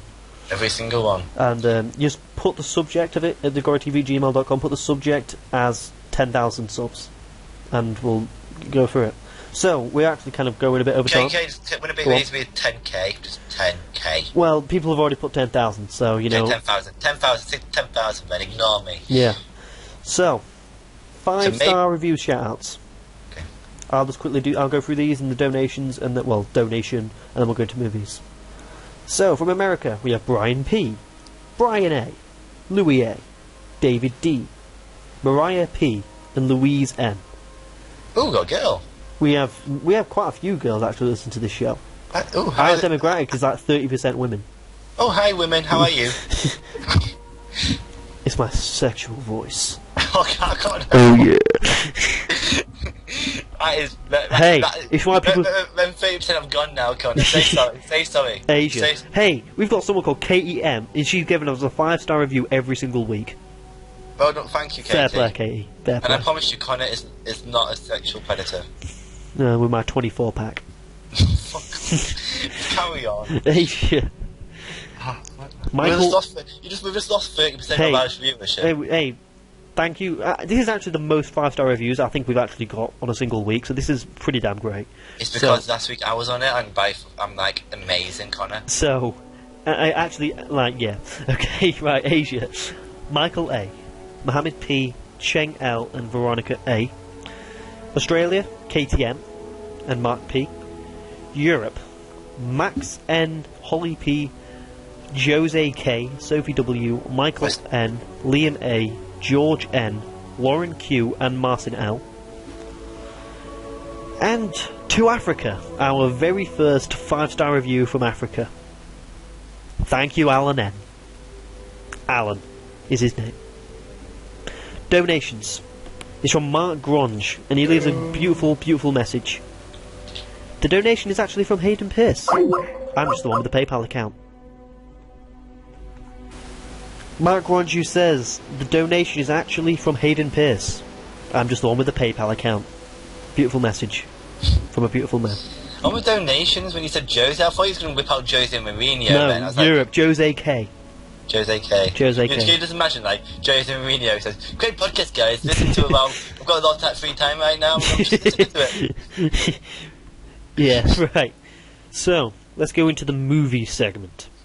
Movies. Let's talk about Hateful Eight.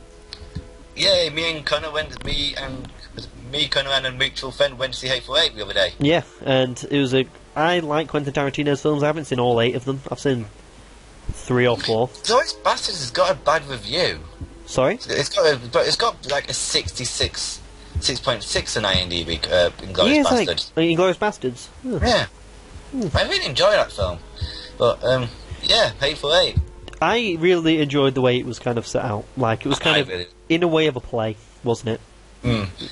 My parents went to see it as well a couple of weeks back before me, and they said they didn't like how slow it was at the start. Yeah. Which I do agree, but it needed to be. We've seen enough films to be able to sit through that shit. I mean, okay, I understand. Imagine like year 9 me watching this and getting bored out of my brain straight away. I probably didn't understand character building and like fleshing out a character back then. Yeah. But with how they set it up, you knew who. By the time they got to the tavern, you knew who Samuel L. Jackson was and whose character. You knew enough of a backstory to understand each guy's personality. Yeah, and the film was legitimately hilarious as well. Oh, it was a great film. Yeah. So racist. If you get slightly offended by the N-word or anything like that, do not go see this film. But that's the thing. One thing I love about Quentin Tarantino's attitude to this stuff is that he goes like race is like people going like, you're using these racist words in the film. Don't you think that's going to be offensive to some people? It's like it would be offensive if it was using it in a film in like today, but this is a film based in like 1862. And this was how the word was used then. So it's like when I'm not going to obviously repeat the word because yeah, I don't want to offend anyone. But when they find out who actually has the letter, yeah, it is goddamn hilarious. Yeah. It's like, you mean him? Mm. You mean him? Yeah. And replacing him with replacing the N word with him. Yeah. Well, he made me laugh when he put you know the people to the wall and like who poisoned the coffee. Spoilers, by the way. Spoilers, by the way. Spoilers, yeah, quick spoilers. I'll quickly put spoiler alert as a bumper in the thing. So, I'll actually move this discussion to the end of the movie segment, The Hateful Eight. Okay. So, okay. Right, so, when he's on about poisoning the coffee, and then he puts his hand up and goes like, I asked for the coffee, he's like, fucking knew it! It's like, at the start, I didn't like the really... Sheriff. I didn't like him. I was like, it's been a bit annoying. But he grew on me so much throughout the film. I think he was my favourite character. Like, do you know, once we met everyone, my favourite character was the hangman. Not the hangman who had the woman, the hangman who was like the hangman who goes around to different villages and hangs people. Yeah. The really British bloke. British one, yeah. Yeah. He was my favourite. Like, I was just like, I thought he was hilarious and everything. But then as the film went on, I liked Samuel L. Jackson more than I liked... Then I liked the sheriff. The sheriff was my favourite. He just made me laugh the most. And overall, it was a great film. I loved the way he came up with the reveal. I mean, God, it was great. It was so good. If you don't like blood, don't go see this film. Like, there's only 2 times I've ever gone, oh shit, in a film. One was Mad Max when the face got torn off. Yeah. And the 2 pistol scene in this thing. Fuck me. After watching this film, I've come to the realisation that I'm actually alright with blood. So am I. That's the thing. I'm not a big fan of horror films, but when it's gory films like Final Destination, Saw, and stuff like that, I can watch them. I don't care. I've seen enough fucked up shit on Reddit to me be immune to this stuff. Well, like, I just remember, like, do you know when he shot his face off? Yeah. And you like flinched a bit. Yeah. And then like Scott churned, and I like had a cheeky giggle because I thought it was quite funny. And then Scott just went, "How the fuck can you like watch that?" And I was just like, I don't know why. You got a really good switch in your head where it's like, this isn't real. Yeah, it's like whereas like, but like horror, I just can't watch it. I don't know what that is. I really don't know what that is. What was it for? Was it the boy in the trailers? I couldn't watch it. I couldn't watch it. I was like covering my ears, looking down into my popcorn. Did he say 5th? Was it 25? You said quid someone gave you, you'd go see it. Yeah, that's like a good amount of money. That's like a game. Game. That's like another couple of free trips to the cinema. I'm off to the cinema tomorrow. To watch what? 5th Wave. 5th Wave. I'm going tomorrow to watch The Big Short. I want to go see that, but I've been asked by my group, my flatmates, to go see 5th Wave. Well, you can watch The Big Short on Putlocker at another time, so we can maybe talk about that next week. What do you mean? We never watch films illegally, for God's sake, Conor. I'll go to Odeon again until we see Putlocker is the name of my local cinema. Yeah, I will. I want to see that. I want to see Big Shot. I really want to see Spotlight. Spotlight. Do you know about the kiddie fiddling priest? Yeah. I really want to see it. I want to see all the Oscar-nominated films before the Oscars. I want to see The Danish Girl, even though I don't think I'd like it, but I never might be shocked because Eddie Redmayne's a really good actor. Yeah, there's 2 films that I like that are in these Oscars that I really want to see, and it's Creed, which I have to wait until I go back to Scunthorpe again to watch with my dad. I think we should make a priority by, let's say any means possible, watch all the main Oscar films. I did that last year, and I'm going to do that this year. I'll do it this year. And sorry, 3 down. I've watched Hateful Eight. I've watched Mad Max. And I've watched Revenant. And Hateful Eight. I'm 4 down. Revenant, Hateful Eight. I've watched Joy. I haven't seen Joy yet. So I'll get the full the big picture nominations up. So big picture. I really want to see Spotlight because on the Empire podcast, which is like a film podcast, they think that Spotlight's going to win Best Picture of the Oscars, which is obviously they think that the Revenant's going to win. A lot of the the acting awards. Yeah. But they think that this is going to. But they think Spotlight's going to win it because they don't think it's going to win many of the other awards. Okay, Bridge of Spies, which I think is this the Tom? Is that the Tom Hanks film The Russia. Oh, Yes, yeah, it is. Yes, it is. Yeah, it is. Me and Scott went to watch this in cinema. Is it good? It is really good, actually. Yeah, Nathan really liked it as well because he loves like Cold War shit. There's Mad Max. There's The Revenant. Yeah. Spotlight. The Martian. Oh, 6 down. The Big Short. Yeah. Room. And Brooklyn. Hateful Eight not nominated? They barely got any nominations. Which one's Brooklyn? I don't remember this film. Yeah. I've watched this. I just love films recently. I don't know why. The films are great. I just are. I did Deception when I missed you. I think I watched Deception. I ended up watching League of Their Own that night instead. So I might watch Deception tonight. I don't. Well, probably not because I play Football Manager after this. I'll take it all my night. Yeah. I'll probably watch Deception tomorrow night. Inception is a film that's best. I think is best to watch with a couple of people. Really? I think it is because like, to just talk about it halfway through. Because there's a lot of points, where it kind of like cools down. Where you're just like, okay, so what the fuck's happening? It's like that film you recommended me last week.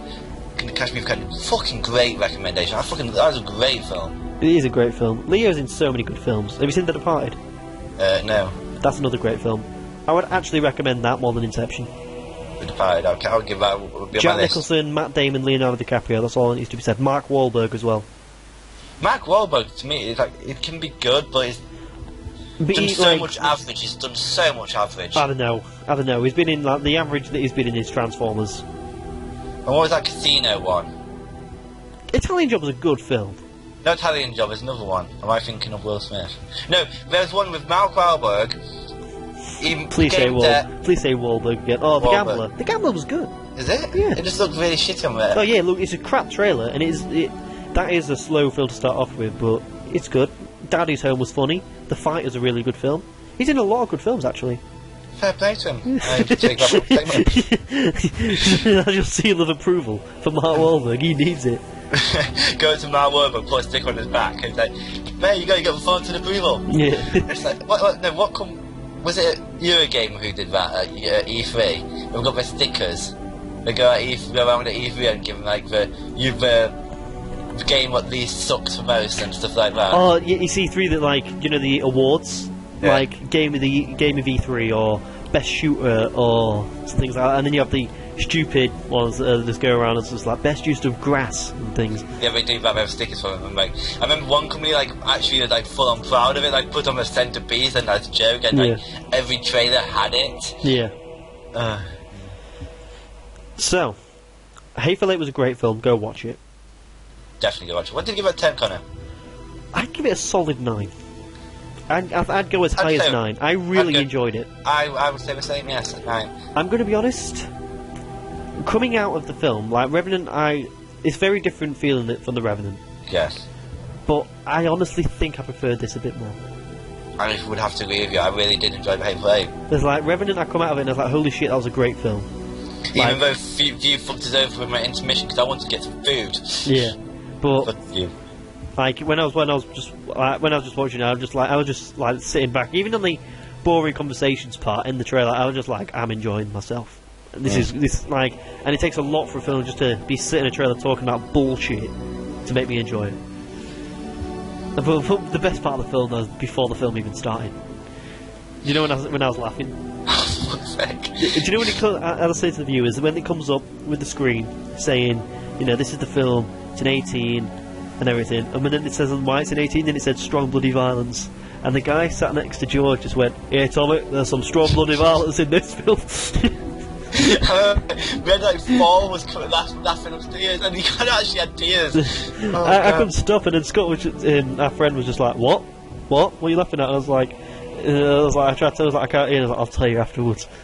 But anyway, let's go into something. Also, got a question. Go on. Do you reckon the general's son actually sucked Samuel Jackson's dick, or did he just do that to kill him? Well, do I think he actually sucked his penis? Yeah. I don't know. I think he may have said it to try and get him agitated. But I wouldn't be surprised if he did, because he kind of come across as the character that would brutally kill people. Like when he killed the woman at the end. So maybe. But that was funny. That's good. The General was actually a pretty pointless character if you think about it. Yeah, but he didn't. if you watch the ending, tells why he was like there and everything to make it look more legit. Yeah. So, this is something I think you might have something to say on. A Boba Fett. The rumour is a trilogy. What do you think about that? Boba Fett. I think this is where you're going to be. I think we'll share the same opinion on this. Actually, surprisingly, I love my Star Wars. I want my Star Wars films, but I think 3 films on the same character is too much. On a character that said 5 lines in the films. Yeah, it's too much of a cash grab. That's a cash grab film for it. That. Yeah. Like a film backstory between when he was a kid after Jango Fett died, and between. Like doing a couple of films on hands, I can see. But at the end of the day, Boba Fett is a guy. He's just a side character. He's like what Gwendolyn Christie is in the episode 7. That's the kind of version he is. But I don't know. I don't care about it, to be honest. Would you? Obviously, you'd still go see it because it's Star Wars. But like, would you? Is there any other characters that you'd rather see more on? I don't know. Maybe some backstory on other Jedi's, but yeah, some random Jedi from a while ago. Yeah, that would be kind of cool. But like, everything's fucking Jedi in it. Jedi Force. I love the cop-out Force. So how do you do that? The Force. It's so bullshit. Like, but yeah, I just thought even in episode 7 we kind of acknowledged that. It's like, that's not how the Force works. Yeah. Yeah. It's like like I said when we talked about Star Wars. That's my biggest problem with it. The whole Force stuff. It's like I've got a friend on my course at university, and he didn't like Star Wars film. He was like, it was too similar to Episode 4. There's a lot of people saying that. Yeah. I thought, going about kind of on topic, kind of off topic. When do you reckon they'll release the first Indiana Jones film? Disney do have Indiana Jones rights as well. They think it's going to be Chris Pratt, don't they? Playing him. It does sound right to me. Yeah, it does. I think it'd be funny. I think it's basically the character. Okay. It's basically the character that he played in. Well, we heard a bit of news about a year ago. Like, I remember seeing some ETC episodes on it, but do you reckon we're just going to wait for Star Wars to run out and go Indiana Jones? No, I think it's going to be summer 2017. 2018. You think summer 2018? 2018, 2019. Because like Disney have released all their films and like announced it, and Indiana Jones has not been announced, so. We'll see. But I think they're going to release one because it's easy money. Yeah. Oh yeah, like Chris Pratt, is like probably one of the most popular celebrities around now at the minute, and he's funny. Who doesn't love Chris Pratt? Yeah. So, Boba Fett trilogy. Yes or no? Would you be, if you had the choice to like upvote it? Would you be like, yeah, let make it happen, or would you be like, nah, do something else? Do something else. Make it just. If we're going to do it, just do one film. Okay, so we went to see Ant-Man a bit ago, a while ago actually, and the reveal at the end in the end credits scene was that the woman, I forgot her name, was going to be Wasp. Was going to be the next Wasp, and there's rumours going around that there's going to be a solo Wasp film. Did you find her to be an interesting enough character to like warrant a film? I don't know about that because she was definitely a B character in the film, and she was there to help the story get along. So I don't think they developed her as a character in the film to make it feel like she could have her own film. Yeah, it's like it was a B character, a B grade character. It's Hope Pym. Yeah. It's like I just see her as Ant-Man's version of Falcon. Like he's just there on the side, will do stuff. Holy shit! What? Ant-Man made $600 million. Yeah, it was great. It was good. It went down really well. I know, like it's just that when we went to watch it day one, didn't we? It was like pretty much empty. And hey, but I quite like. I think there's enough Marvel films out there. I'd quite like them to do something else other than a Wasp film. I didn't find her as an interesting enough character.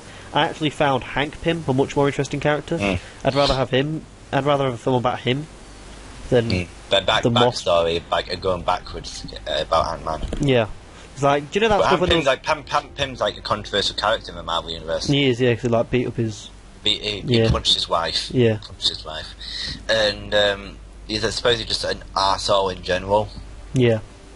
But I'm gonna be honest. Like with every Marvel film that I've seen in like the past year, I've had no hype going in. But then every time I come out, I'm like, that was actually pretty great. Avengers, I really liked. Ant-Man, I liked. Like Ant-Man, I wasn't like, immediately I was like, yeah, that wasn't. I was like, it was good, but it wasn't as good as Avengers. And I'll still say that to this day. But like when I went to watch it the second time, I was like, yeah, that was actually really, really good. But I really did like Ant-Man. It's like you hyped yourself up too much for Avengers 2, didn't you? Yeah, I did. It was a good film, but I just didn't enjoy it like massively. Yeah, it's like Batman v Superman. I'm pretty sure that's going to be a great film. I'm just like. But no, the things that make me more excited is the 30-second clips we're getting recently. Yeah. They make me more excited when the trailer has. The trailer was shit. Like, it was a bad trailer. Like, I don't know. Like, we've on the grand scheme of things, we've had a lot of bad trailers this past year. They're just like. I just don't know about trailers. Like, some companies do it really well, but then there's like some trailers where, like, if you watch the Imitation Game trailer. The whole story in that trailer. It's like, why? It's like Terminator Genesis. He gets rid of the whole twist in the film, in the trailer. The best trailer for a film that I think I saw, which actually got me genuinely hyped for the film, was, do you know the Joy trailer? Yeah. I legitimately thought that was like a really good trailer. Like it revealed little bits of the story. It didn't reveal any spoilers for the film. It had a good music in behind it that kind of got it a bit hyped. And it is a good film. Suicide Squad, that's a good trailer. Suicide Squad's a damn good trailer. Mad Max was a good trailer. So, do you know anything that's going on about Suicide Squad? I know there's these villains getting together to fight some guy. And it's going to be a fun film. That's what we need. That's all we need to know in a film. Exactly. Like, I know Nathan's he's an advocate. He's like the opposite of us. He likes to know what the film's going to be generally fully about before he goes in. I don't even look at a review of a movie, even if I have no plans to watch it, just in case one day I do watch it, because I hate things being spoiled. I'm kind of the same as that. Like, if I see this random review for this random film I've never heard of, I'm like, nah, leave it. Like Cinema Sins, I only watch Cinema Sins on movies I've seen. Well, to be fair, he does kind of go through the whole film, doesn't he? I know. But like, the thing with me is like, well, Nathan knows I think a bit more than you probably do, but like one of my guilty pleasures is reading reviews, especially about games. I love reading reviews on games. Okay. And like films, I normally look at the Metacritic, seeing the scores for a film, and then afterwards I'll read a couple of reviews after it. Like, if I do a review, it's the end part and see the like Chris Druckmann. I mean, he gives it a grade out of A, B, no, C. I mean legitimately read like Empire magazine review on the website. I do enjoy reading reviews. It's just a thing that I don't know what it is with me. It's like, do you know when like a game comes out? It's like every so often I'll go on GameSpot.com and just go on reviews and then see the like right now. It's like I haven't checked the reviews in like a couple of days. So let me see if there's a new review that's come out for a game. So like I'll click on reviews right now and like the new one out is like Gravity Remastered review. Found out like The Witness. That's one I haven't seen yet. So I'll probably read that later on tonight when we're going to bed. I just like reading reviews. It's just a weird thing. It's like you're probably thinking, why? Why do you like reading reviews? Everyone, each to their own, Conor. Each of their own, mate. Each of their own, and it's got a 9 out of 10. Wow. Yeah, might be good.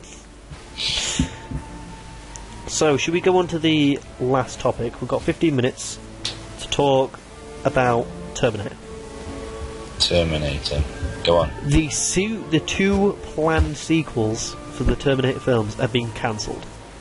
The reason being because of how it didn't do as well as it was planned to do at the box office, and the negative reviews that the films got, both critically and from fans. So you didn't actually go see Terminator Genesis, did you?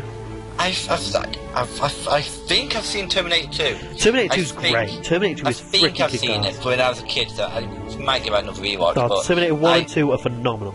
It's like the two films I haven't seen, which I feel like I should have seen. Jurassic World, still haven't seen that. Yeah. I haven't seen any Jurassic film. Oh my god, George.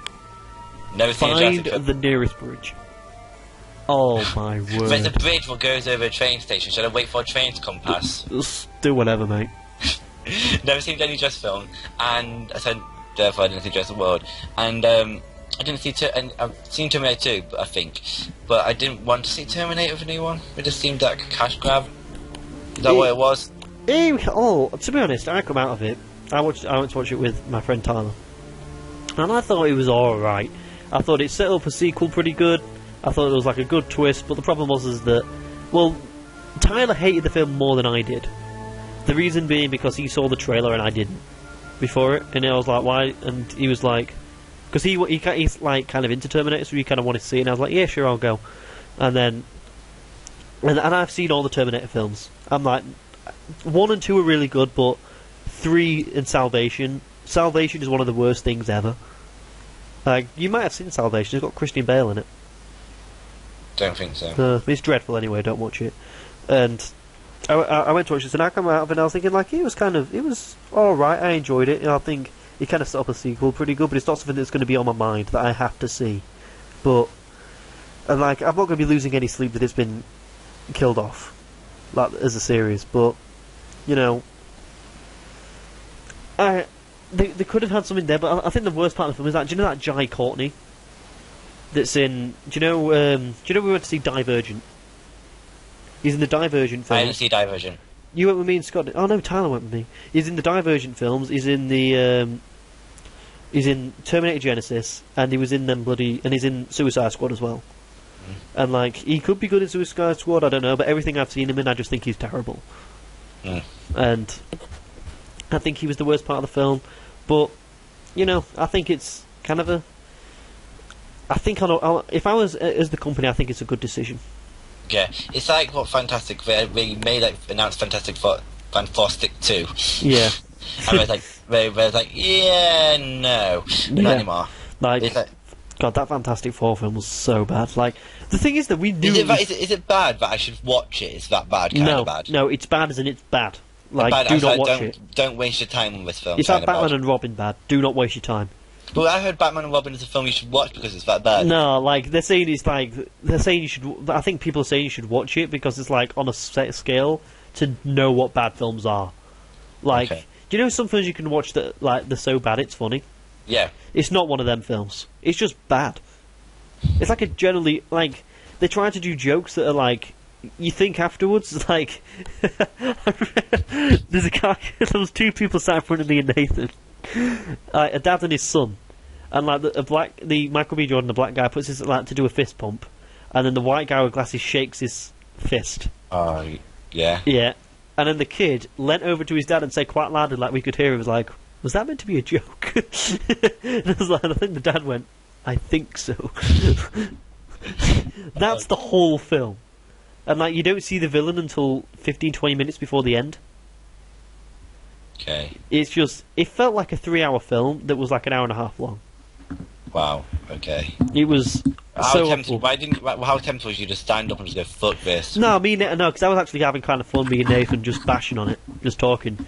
It's like, like I watched all the Batman films when I was like 5 or 6. As you know, my mum showed me them. You know, and like I really like, you know, a lot of the ones from the 80s, like the Tim Burton ones are good. And I watched Batman and Robin, and like Batman and Robin, you know, was like really the first film that I saw was like, I was just kind of like, something just wasn't right here. You know, something just doesn't sit well. And the kid that kind of walked out the cinema, he had like the similar look on his face of like, that was kind of just off. You know, because like he probably saw the Avengers, like kids probably saw the Avengers, saw Captain America, saw all these really good superhero films, like, oh yes, another superhero film, we'll go watch that. And then they've just kind of seen how bad they can be. The best Fantastic Four film there is The Incredibles. Yeah, The Incredibles is great. The Incredibles is amazing. When they make that second one, I'll be there day one. Me and Scott have got plans. Who doesn't love Incredibles? And question, here's the thing, is the music in The Incredibles at the end sequence Catch Me If You Can music? I don't know. I don't know about that. But and that music, and I know that music, and I'm sure it's from Incredibles.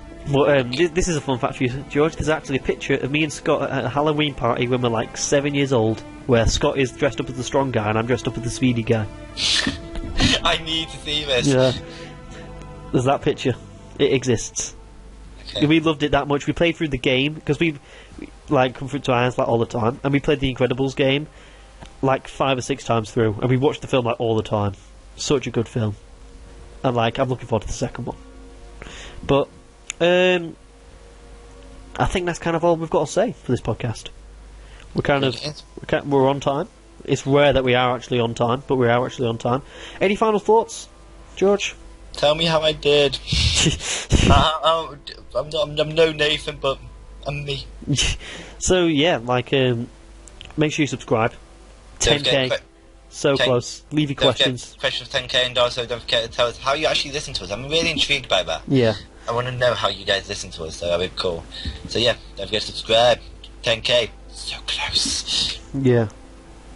Yeah. So I was actually thinking of like, do you know what? If we'll probably find out on Sunday if we get the 10k, and if we have them that Sunday, maybe we record it like on the Monday. That sounds good to me. Yeah, like do it that night and then get it out on the Tuesday. Actually, Monday night work, so it'll be Tuesday. So Tuesday then. Like probably what we'll have to do, because like it's going to be the most laid back thing ever. Like it's not going to be like, I don't know if you've listened to any of our podcasts, George, but the way that I do it is like I put music on it and stuff all the way through, like subtly in the background, and like I kind of edit our voices, and like when we fucked up in there at points, I take it out. I won't be doing any of that for the 10,000 Q&A. It's just going to be a laid back thing of just us talking shit and answering questions. Good. So it should be fun. So make sure you leave your questions. And check out Stone Age Gamer.